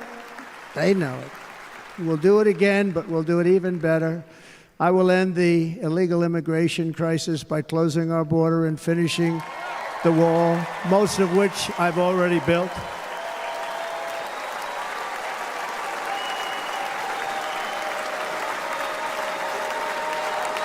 On the wall, we were dealing with a very difficult Congress. And I said, oh, that's okay. We won't go to Congress. I call it an invasion. We gave our military almost $800 billion. I said, I'm going to take a little of that money because this is an invasion. And we built, most of the wall is already built. And we built it through using the funds because what's better than that? We have to stop the invasion into our country that's killing hundreds of thousands of people a year. We're not going to let that happen. I will end every single international crisis that the current administration has created, including the horrible war with Russia and Ukraine, which would have never happened if I was president, and the war caused by the attack on Israel, which would have never happened if I was president. Iran was broke. Iran had no money. Now Iran has $250 billion. They made it all over the last 2.5 years. They were broke. I watched the other day on a show called Deface the Nation. Has anyone seen it? And they had a congressman who was a Democrat say, well, whether you like him or not, Iran was broke dealing with Trump. I told China and other countries, if you buy from Iran, we will not let you do any business in this country, and we will put tariffs on every product you do send in of 100% or more. And they said to me, well, I think that's about it. They weren't going to buy any oil. And they were ready to make a deal. Iran was going to make a deal with us. And then we had that horrible, horrible result that we'll never let happen again. The election result, we're never going to let that happen again. They used COVID to cheat. We're never going to let it happen again. And they took off all the sanctions and they did everything possible for Iran. And now Iran is very close to having a nuclear weapon, which would have never happened. This is a shame what this administration, the damage that this administration has done. And I say it often, if you took the 10 worst presidents in the history of the United States, think of it, the 10 worst, added them up, they will not have done the damage that Biden has done. Only going to use the term once. Biden. I'm not going to use the name anymore, just one time. The damage that he's done to this country is unthinkable. It's unthinkable. Together we will restore vision, strength, competence, and we're going to have a thing called common sense making most of our decisions, actually. It's all common sense. Just a few short years ago, under my presidency, we had the most secure border and best economy in the history of our country, in the history of the world. We had the greatest economy in the history of the world. We had never done anything like it. We were beating every country, including China, by leaps and bounds. Nobody had seen anything like it. We had no inflation, soaring incomes were going. Nobody can believe it. You can't believe what happened 4 years ago is happening now in reverse. And the world was at peace. Inflation has been a killer for our country. No matter what you make it, it doesn't matter because inflation is eating you alive. People that were putting away money, they were making great wages, the highest they've ever made, but they were putting away a lot of money. Now they are just being destroyed. They're not putting away anything. They're barely living. They're going into savings accounts. They're taking out their money to live because of inflation. Inflation, remember, it's called a country buster. You can go back to Germany from 100 years ago. You can go back to any country that suffered great inflation. We've suffered the worst inflation we've ever had. But go back and see what's happened to those countries. We've had the worst inflation we've ever had under this person. But in less than 4 years, our opponents have turned incredible success into unparalleled tragedy and failure. It's been a tremendous failure. Today, our cities are flooded with illegal aliens. Americans are being squeezed out of the labor force and their jobs are taken. And by the way, you know who's taking the jobs that are created? 107% of those jobs are taken by illegal aliens. And you know who's being hurt the most by millions of people pouring into our country? The black population and the Hispanic population, because they're taking the jobs from our black population, our Hispanic population, and they're also taking them from unions. The unions are suffering because of it. Thank you. Thank you. I like you too. Thank you very much. Inflation has wiped out the life savings of our citizens and forced the middle class into a state of depression and despair. That's what it is. It's despair and depression. We cannot and will not let this continue. Less than 4 years ago, we were a great nation, and we will soon be a great nation again. We're going to be a great nation again.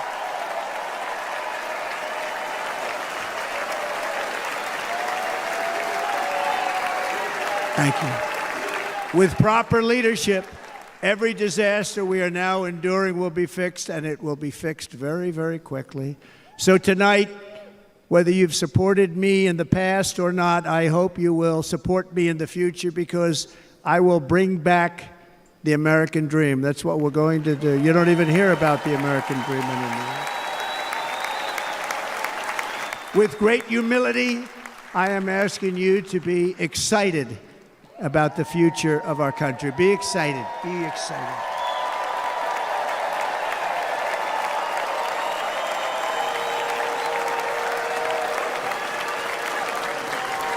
And by the way, the news reports, look at all of those big networks. Look at them. They're all here. But every one of them has said this could be the most organized, best run, and most enthusiastic convention of either party that they've ever seen. Every single one.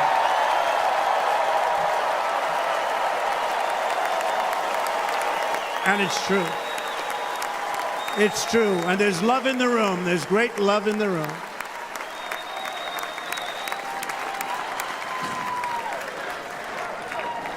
So I better finish strong. Otherwise, we'll blow it, and we can't let that happen. Now, this was great. All of the great people that spoke, and everybody hit a home run. I mean, there's not one that I can think of where I said, oh, gee, that wasn't great. Every single person. I refuse to be the only one. Don't do that to me. They're already getting ready. See, I gave them an idea. Now, this was a great convention. This was, I think we're actually going to go home and miss it. You know, usually with a first of all, look at these crowds. You'd never have this at a convention. Look at these crowds.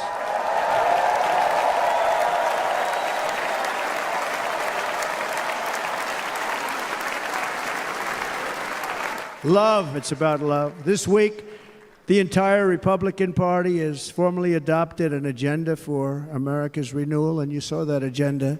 And it's very short compared to the long, boring, meaningless agendas of the past, including the Democrats. They write these things that are hundreds of pages long, and they never read them after they're done.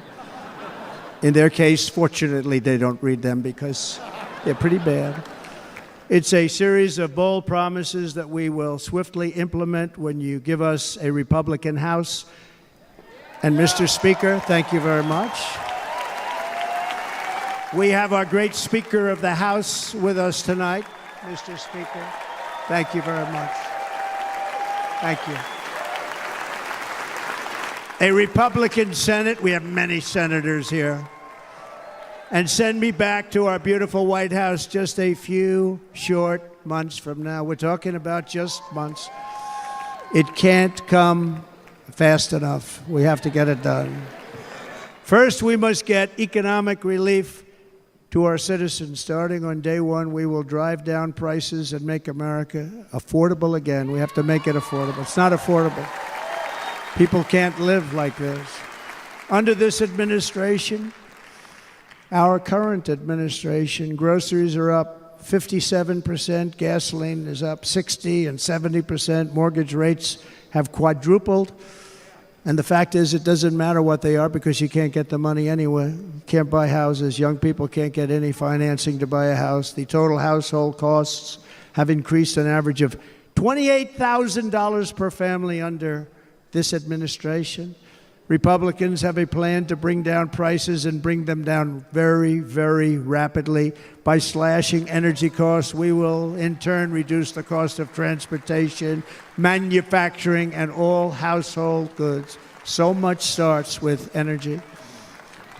And remember, we have more liquid gold under our feet than any other country by far. We are a nation that has the opportunity to make an absolute fortune with its energy. We have it, and China doesn't. Under the Trump administration, just 3.5 years ago, we were energy independent. But soon we will actually be better than that. We will be energy dominant and supply not only ourselves, but we will supply the rest of the world with numbers that nobody has ever seen, and we will reduce our debt, $36 trillion. We will start reducing that, and we will also reduce your taxes still further. Next, and by the way, they want to raise your taxes 4 times, think of it. And all my life I grew up watching politicians. I always loved politics, I guess. I was on the other side. I'd watch and they were always talking about, we will give you a tax cut. We will give you a tax cut. My whole life I was watching, I will give you a tax cut, right, Mr. Congressman? That's all they talked about. This is the only administration that said, we're going to raise your taxes by 4 times what you're paying now, and people are supposed to vote for them? I've never heard it. You're paying too much. We're going to reduce your taxes still further. We gave you the biggest one, as I said. We're going to give you more, and it's going to lead to tremendous growth. We want growth in our country. That's what's going to pay off our debt.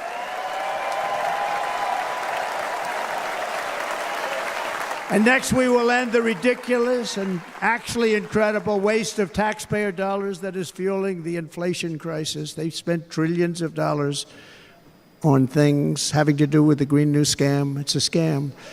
And that's caused tremendous inflationary pressures in addition to the cost of energy.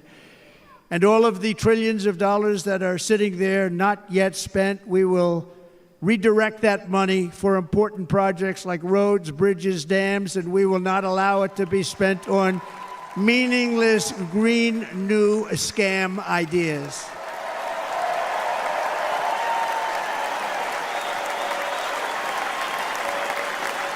And I will end the electric vehicle mandate on day one.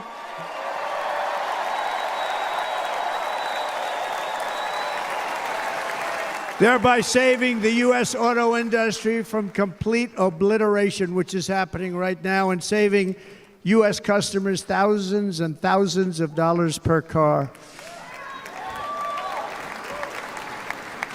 And right now, as we speak, large factories just started are being built across the border in Mexico. So with all the other things happening on our border, and they're being built by China to make cars and to sell them into our country, no tax, no anything. The United Auto Workers ought to be ashamed for allowing this to happen. And the leader of the United Auto Workers should be fired immediately. And every single auto worker, union and non-union, should be voting for Donald Trump, because we're going to bring back car manufacturing, and we're going to bring it back fast.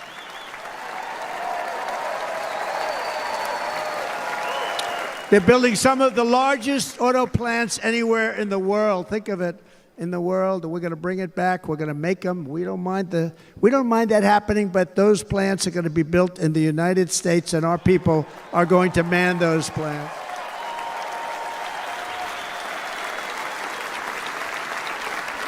And if they don't agree with us, we'll put a tariff of approximately 100 to 200% on each car, and they will be unsellable in the United States. We have long been taken advantage of by other countries. And think of it, oftentimes these other countries are considered so-called allies. They've taken advantage of us for years. We lose jobs, we lose revenue, and they gain everything and wipe out our businesses, wipe out our people. I stopped it for 4 years. I stopped it, and we're really ready to make changes like nobody had seen before. And remember, USMCA, I got rid of NAFTA, the worst trade deal ever made, and replaced it with USMCA, which is, they say, the best trade deal ever made. Actually, probably the best trade deal was the deal I made with China, where they buy $50 billion worth of our product. They were buying nothing. They buy $50 billion worth. They had to. But I don't even talk about it because of COVID. I don't even mention it, frankly, because of what happened with the China virus.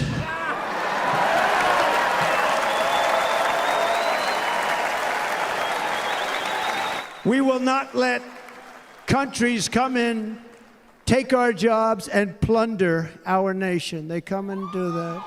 They plunder our nation. The way they will sell their product in America is to build it in America. Very simple. Build it in America and only in America.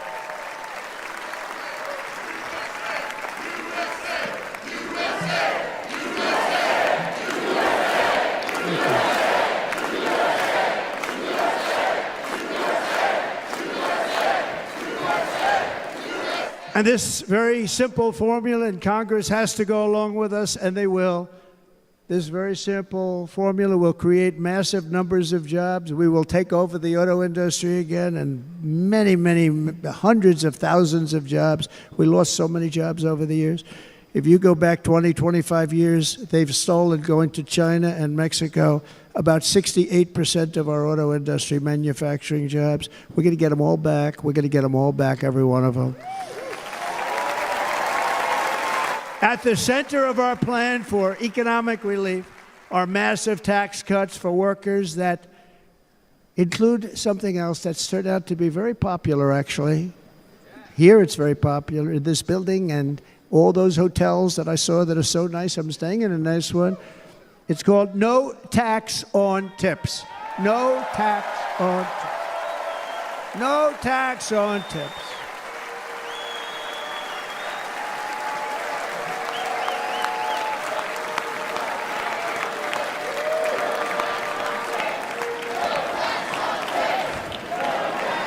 I got that by having dinner recently in Nevada, where we're leading by about 14 points. Hello. I'll see you there very soon, everybody. And we're having dinner at a beautiful restaurant in the Trump building on the Strip, and it's a great building, and the waitress comes over. How's everything going? A really nice person. How's everything? Oh, sir, it's so tough. The government's after me all the time on tips, tips, tips. I said, well, they give you cash. Would they be able to find him? She said, actually, and I didn't know this, she said, very little cash is given. It's all put right on the check. And they come in and they take so much of our money, it's just ridiculous. And they don't believe anything we say. And they've just hired, as you know, 88,000 agents to go after him even more. And I said, this shows the level of my, most people go out, they hire consultants, they pay them millions of dollars. But I said to her, let me just ask you a question. Would you be happy if you had no tax on tips? She said, what a great idea. I got my information from a very smart waitress. That's better than spending millions of dollars. And everybody loves it. Waitresses and caddies and drivers and everybody. It's a large group of people that are being really hurt badly. They make money, let them keep their money. I'm going to protect Social Security and Medicare. Democrats are going to destroy Social Security and Medicare because all of these people, by the millions they're coming in, they're going to be on Social Security and Medicare and other things, and you're not able to afford it. They are destroying your Social Security and your Medicare. Under my plan, incomes will skyrocket, inflation will vanish completely, jobs will come roaring back, and the middle class will prosper like never, ever before, and we're going to do it very rapidly.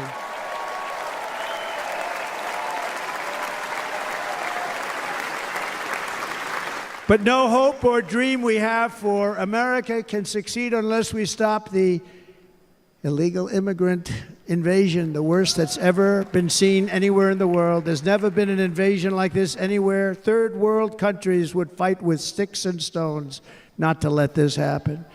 The invasion at our southern border, we will stop it, and we will stop it quickly. You heard Tom Homan yesterday. Tom Homan, put him in charge and just sit back and watch.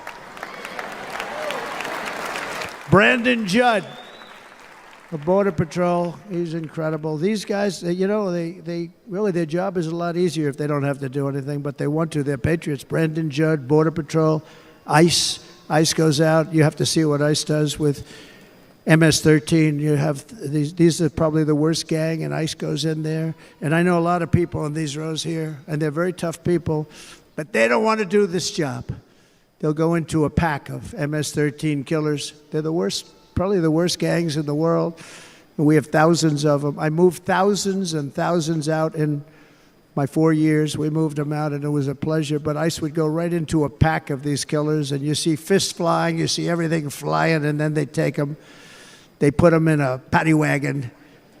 They take them back, and they get them out of our country. And the other countries weren't accepting them back, and I called up, and I said, tell them that we're not giving them economic aid anymore.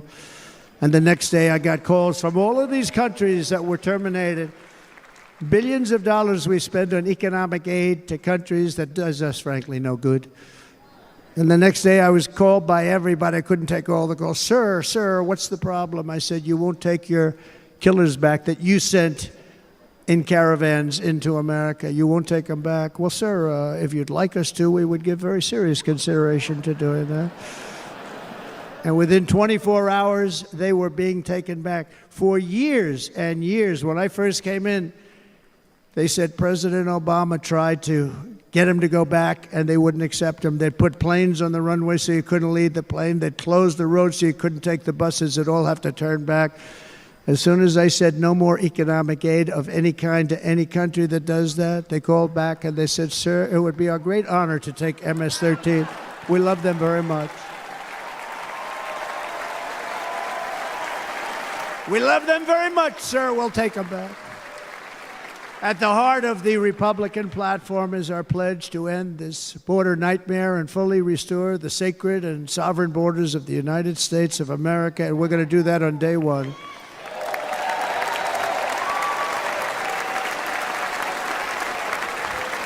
That means two things on day one, right? Drill, baby, drill, and close our borders.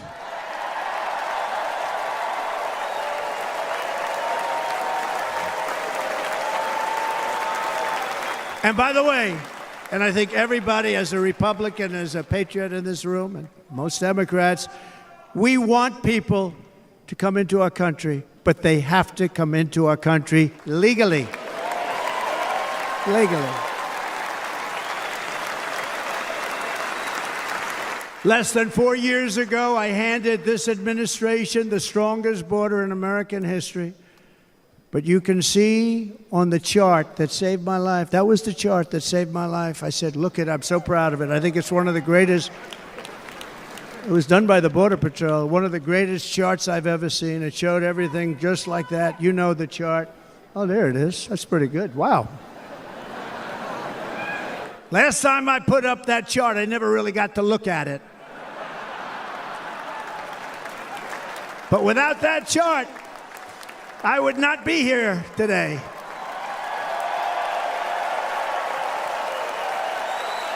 Never got to look at it.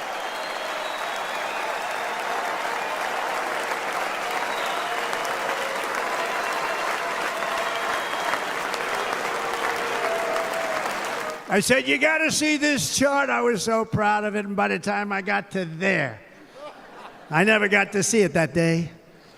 But I'm seeing it now, and I was very proud. If you look at the arrow on the bottom, that's the lowest level, the one on the bottom, heavy red arrow. That's the lowest level of illegal immigrants ever to come into our country in recorded history, right there. Right there.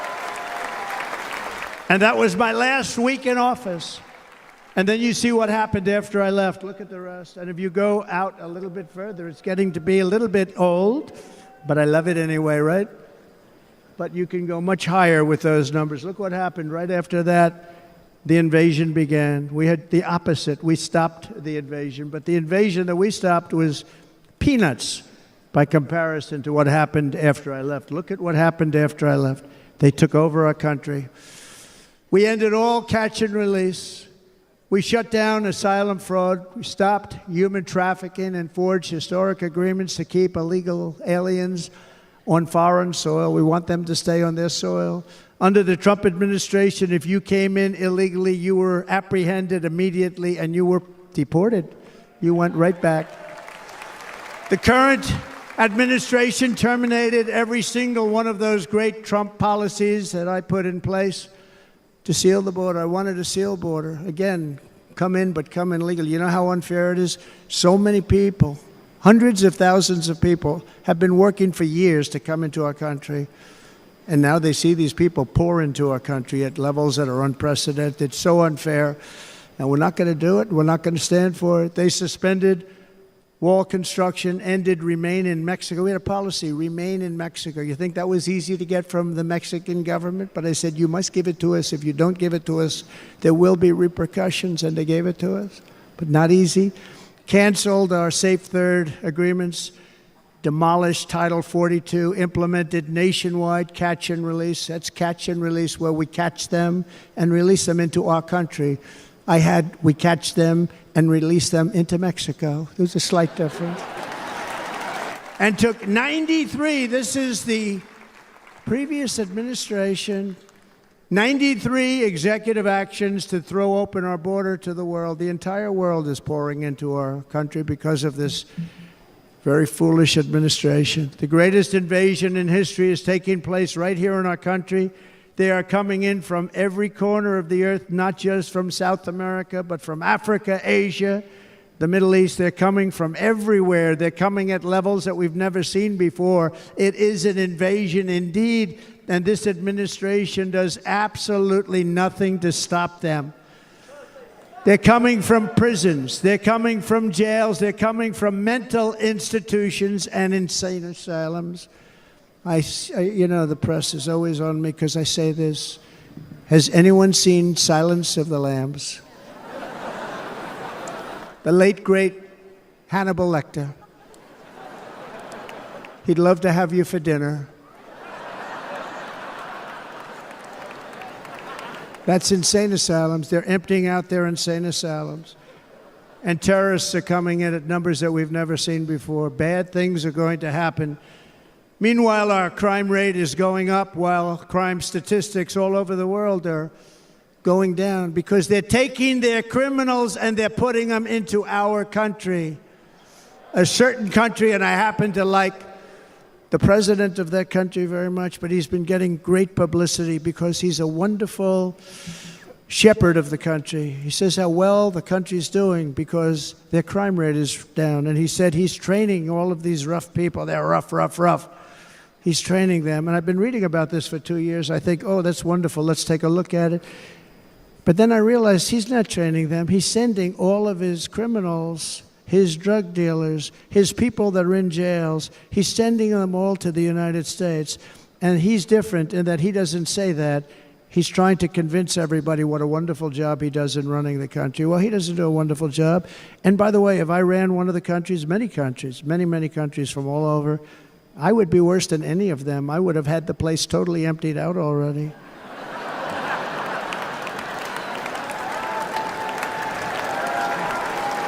But we become a dumping ground for the rest of the world, which is laughing at us. They think we're stupid. And they can't believe that they're getting away with what they're getting away with, but they're not going to be getting away with it for long. That's what I can tell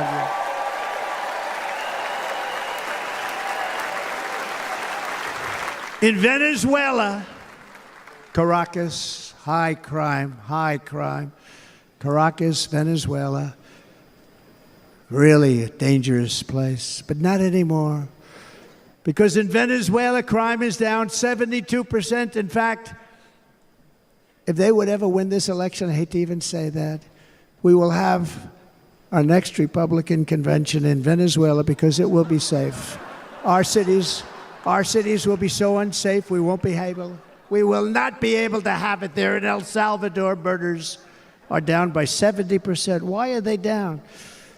Now, he would have you convinced that because he's trained murderers to be wonderful people. No. They're down because they're sending their murderers to the United States of America. This is going to be very bad.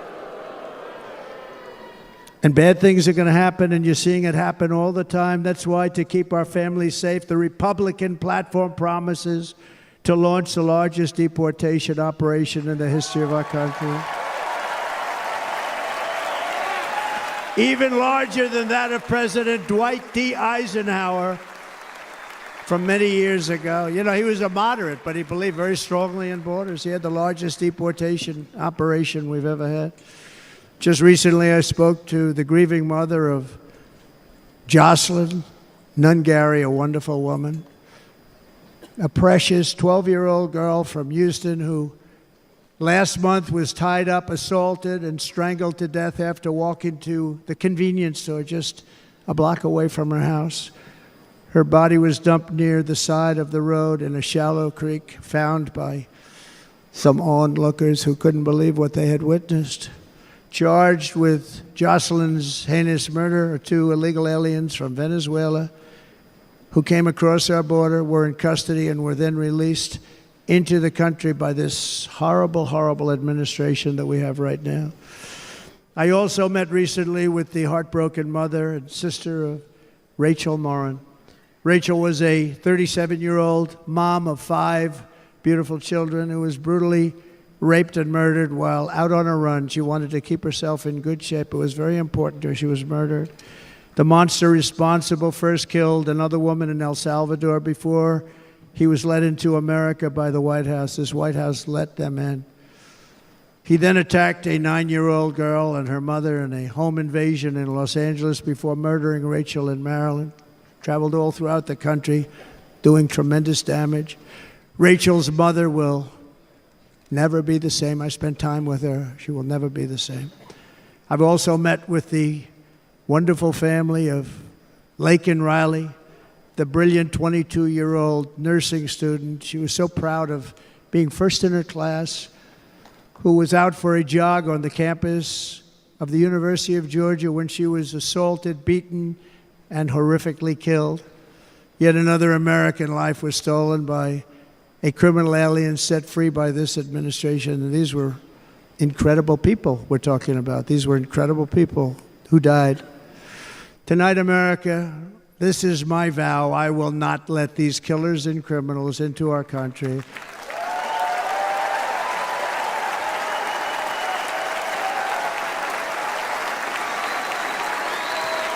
I will keep our sons and daughters safe.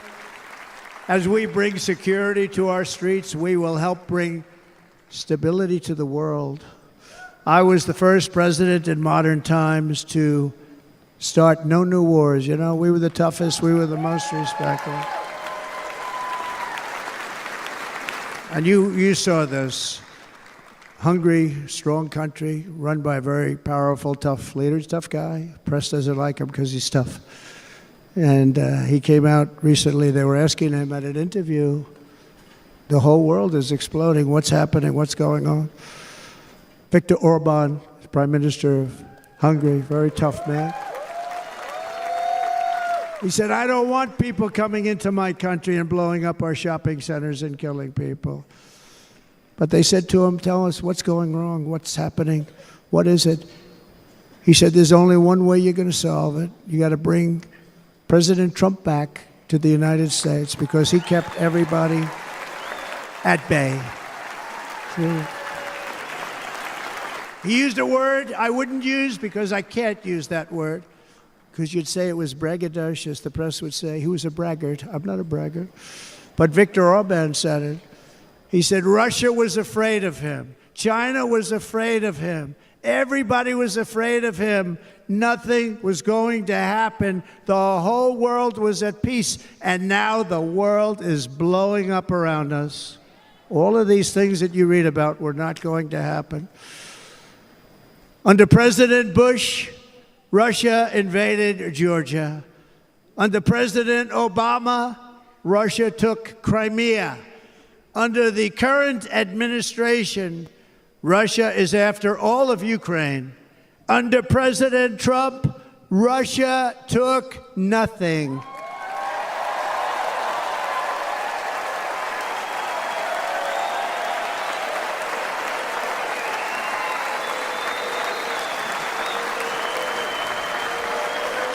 We defeated 100% of ISIS in Syria and Iraq, something that was said to take 5 years, sir. It'll take 5 years, sir.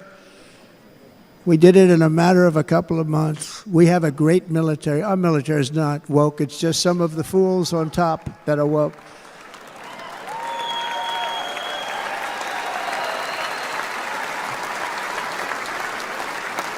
I got along very well. North Korea, Kim Jong-un, I got along very well with him. The press hated when I said that. How could you get along with him? Well, you know, it's nice to get along with somebody who has a lot of nuclear weapons or otherwise, isn't it?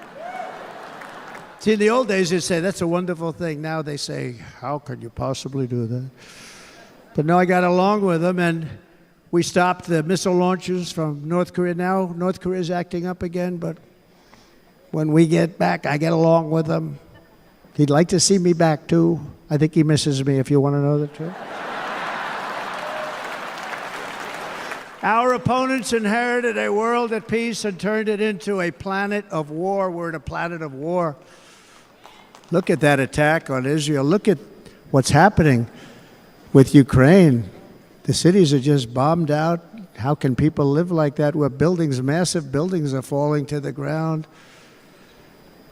It began to unravel with the disastrous withdrawal from Afghanistan, the worst humiliation in the history of our country. We have never had a humiliation like that. 13 heroic U.S. service members were tragically and needlessly killed. 45 others were horrifically wounded. Nobody ever talks about them.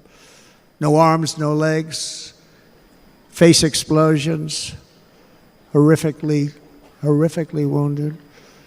And by the way, we have a man in this room who's running for the U.S. Senate from a great state, Nevada, named Sam Brown, who paid the ultimate price. Thank you, Sam. Thank you, Sam. Thank you.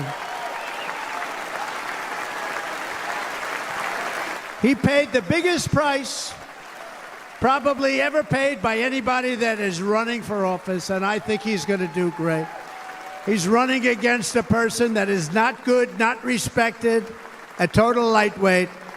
But Sam, I think, paid, really, we were talking about it with some of the senators that are working so hard for Sam, but he paid the biggest price of any senator ever to run for the Senate. I don't think anybody's ever what he did. He was a real hero, a really great person. And he's running, and I hope that everybody gets out and votes for Sam Brown.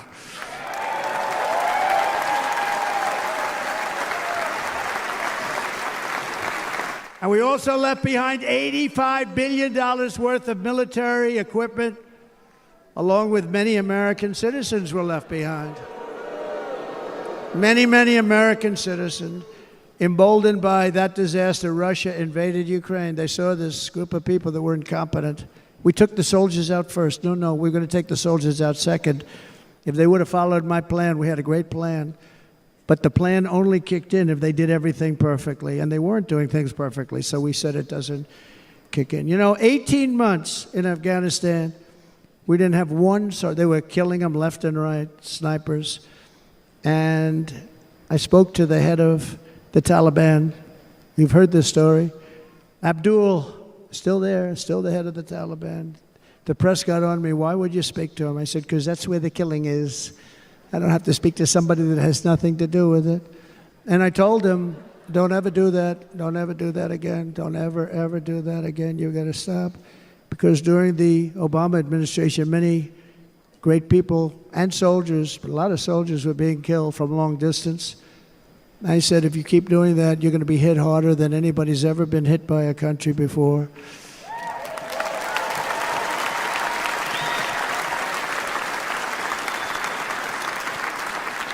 And he said, I understand, Your Excellency. He called me Your Excellency. I wonder if he calls the other guy Your Excellency. I doubt it. The other guy gave him everything. I mean, what kind of a deal was that? He walked out, gave him everything. Do you know that right now Afghanistan is one of the largest sellers of weapons in the world? They're selling the brand new, beautiful weapons that we gave them. But think of it, he actually said to me, but why do you show me a picture of my home? I said, you'll have to ask your people or one of your wives. But he could figure it out. And for 18 months, we had not one attack on an American soldier by the Taliban. 18 months.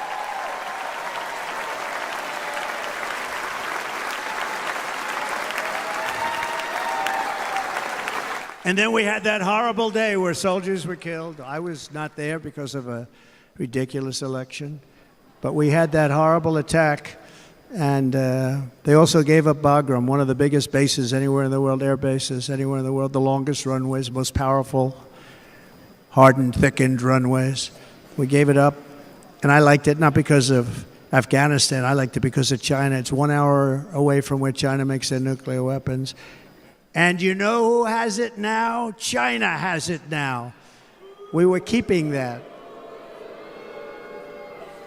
And now China is likewise circling Taiwan, and Russian warships and nuclear submarines are operating 60 miles off the coast in Cuba. Do you know that? No, the press refuses to write about it. If that were me running this country and we had nuclear submarines in Cuba, I will tell you that headlines every day would be, what's wrong with our president? You don't even hear this. You're not hearing about this.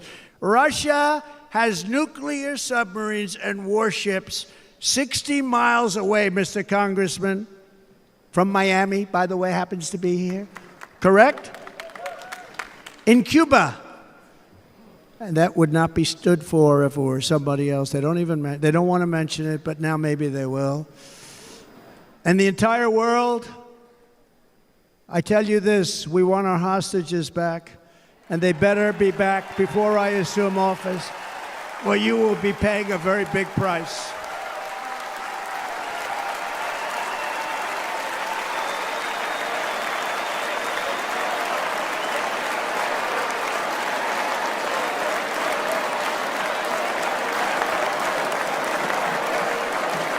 With our victory in November, the years of war, weakness, and chaos will be over. I don't have wars. I had no wars other than ISIS, which I defeated, but that was a war that was started. We had no wars. I could stop wars with a telephone call. I could stop wars with just a telephone call. If properly stated, it would never start. We will replenish our military and build an Iron Dome missile defense system to ensure that no enemy can strike our homeland. And this great Iron Dome will be built entirely in the USA. We're going to build it in the USA. And Wisconsin, just like I gave you that massive ship contract, and you're doing a very nice job, Governor, right? Thank you, Governor. And they're doing a great job. In fact, I had a little design change, and we gave them a tremendous for essentially what we used to call destroyers. These are now the most beautiful. They look like yachts. I said, we have to take the bow, and we have to make it a little nicer and a little point at the top instead of a flat nose. And the people at the shipyard said, this guy sort of knows what he's doing. We have the most beautiful ships, right, Governor? And everybody's sitting over there. And it was a big contract that everybody wanted. I gave it to Wisconsin, but we're going to have a lot of that built right here in the state of Wisconsin and all other states. Israel has an Iron Dome. They have a missile defense system. 342 missiles were shot into Israel, and only one got through a little bit. It was badly wounded. It fell to the ground, but most of them are. And Ronald Reagan wanted this many years ago, but we really didn't have the technology many years ago. Remember, they called it Starship, spaceship, anything to mock him. But he was a very good president, very, very good.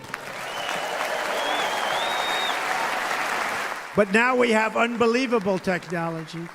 And why should other countries have this and we don't? No, we're going to build an Iron Dome over our country, and we're going to be sure that nothing can come and harm our people. And again, from an economic development standpoint, we're going to make it all right here. No more sending it out to other countries in order to help.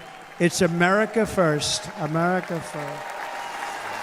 We will unleash the power of American innovation. And as we do, we will soon be on the verge of finding the cures to cancer, Alzheimer's disease, and many other diseases. We're going to get to the bottom of it. You remember this gentleman that I don't want to mention other than one time I had to, because when you say the 10 worst, I had to do it. I didn't want anybody to be confused. But this man said, we're going to find a cure to cancer. Nothing happened. We're going to get to the cure for cancer and Alzheimer's and so many other things. We're so close to doing something great. But we need a leader that will let it be done. We will not have men playing in women's sports. That will end immediately.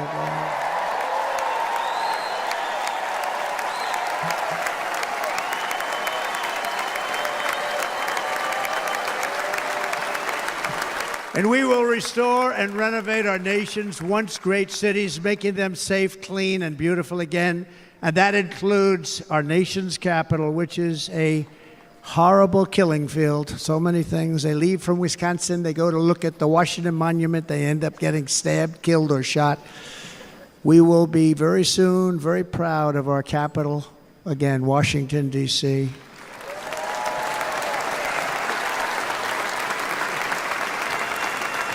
America is on the cusp of a new golden age, but we will have the courage to seize it. We're going to take it. We're going to make it a current. We're going to bring this into a golden age like never seen before. Remember this, China wants to do it. Japan wants to do it. All of these countries want to do it. We have to produce massive amounts of energy if we're going to produce the new. If you look at some of the things that have been done, and some of the things that we're going to do.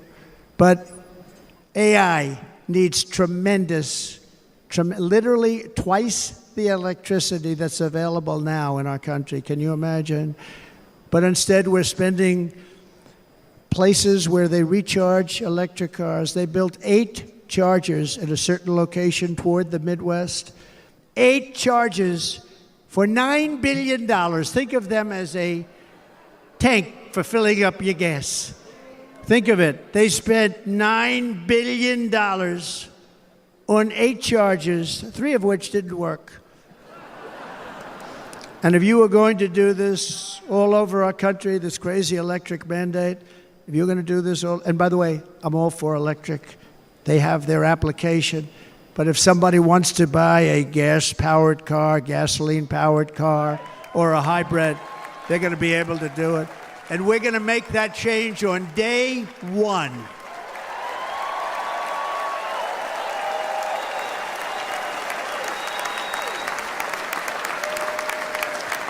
So to conclude, just a few short days ago, my journey with you nearly ended. We know that. And yet, here we are tonight, all gathered together, talking about the future, promise, and a total renewal of a thing we love very much. It's called America. We live in a world of miracles. None of us knows God's plan or where life's adventure will take us. I want to thank Franklin Graham for being here tonight. He's an outstanding man. He wrote me a note recently. I have a lot of respect for him. Sir, I love your storytelling. I think it's great in front of these big rallies. But sir, please do me one favor. It won't make any difference. Please don't use any foul language. I was a little embarrassed. He said, it won't make any difference. Actually, it does. The story's not quite as good, but I've been very good. The story is not quite as good, to be honest. I've got to have a little talk with Franklin, but he was great. He's a great gentleman. His father was so incredible, Billy Graham. My father used to love taking me to see Billy Graham. My father would take me to see Billy Graham at Yankee Stadium. He had the biggest rallies you've ever seen. He was a good rally guy, too. But he'd get up, and he was a fantastic guy. My father loved Billy Graham. But I love Franklin Graham. I think Franklin's been fantastic, and I'm working so hard to adhere to his note to me. I'm working hard on it, Franklin. But if the events of last Saturday make anything clear, it is that every single moment we have on earth is a gift from God.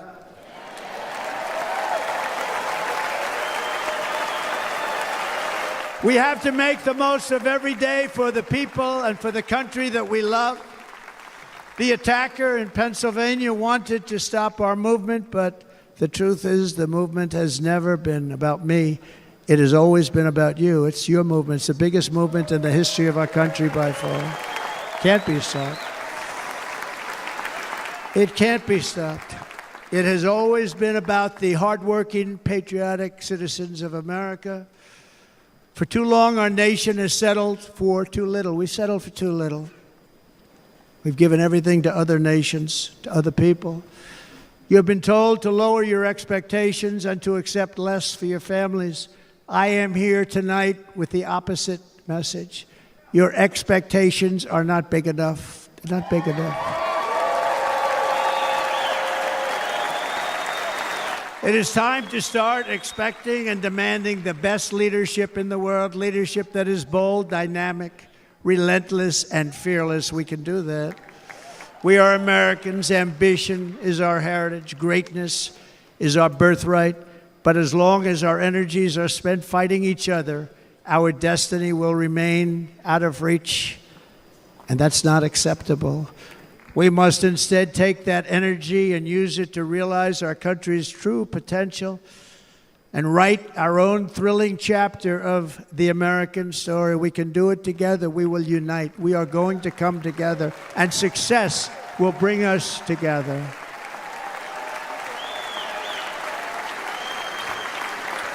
It is a story of love, sacrifice, and so many other things. And remember the word, devotion. It's unmatched devotion.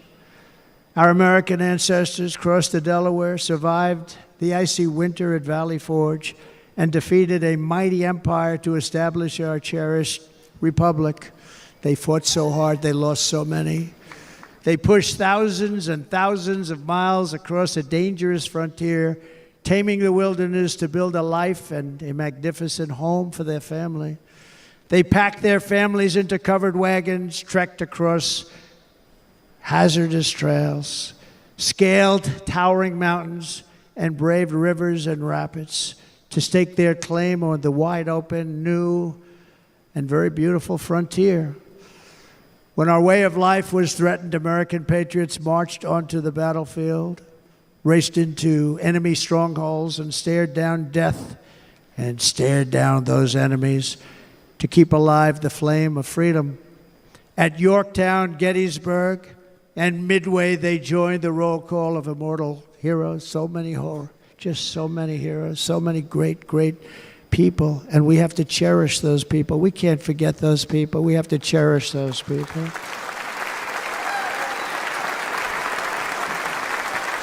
And building monuments to those great people is a good thing, not a bad thing. They saved our country. No challenge was too much. No hardship was too great. No enemy was too fierce. Together, these patriots soldiered on and endured, and they prevailed because they had faith in each other, faith in their country, and above all, they had faith in their God.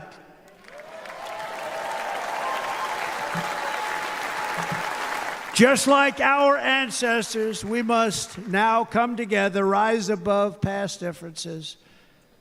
Any disagreements have to be put aside and go forward, united as one people, one nation, pledging allegiance to one great, beautiful, I think it's so beautiful, American flag. Tonight I ask for your partnership, for your support, and I am humbly asking for your vote. I want your vote. It's going to make our country great again. Every day I will strive to honor the trust you have placed in me, and I will never, ever let you down. I promise that. I will never let you down. To all of the forgotten men and women who have been neglected, abandoned, and left behind, you will be forgotten no longer. We will press forward, and together we will win, win, win.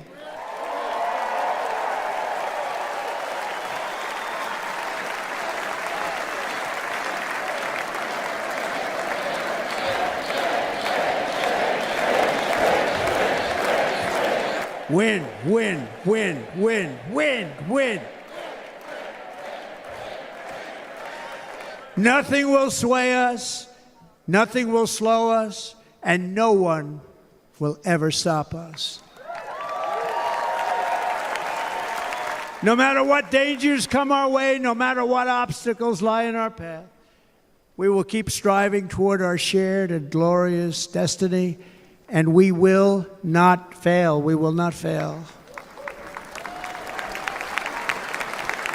Together, we will save this country, we will restore the republic, and we will usher in the rich and wonderful tomorrows that our people so truly deserve. America's future will be bigger, better, bolder, brighter, happier, stronger, freer, greater, and more united than ever before.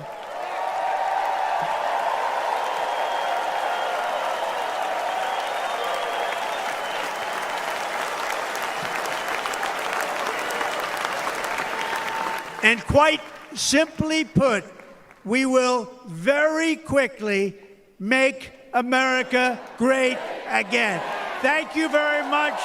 Thank you very much, Wisconsin.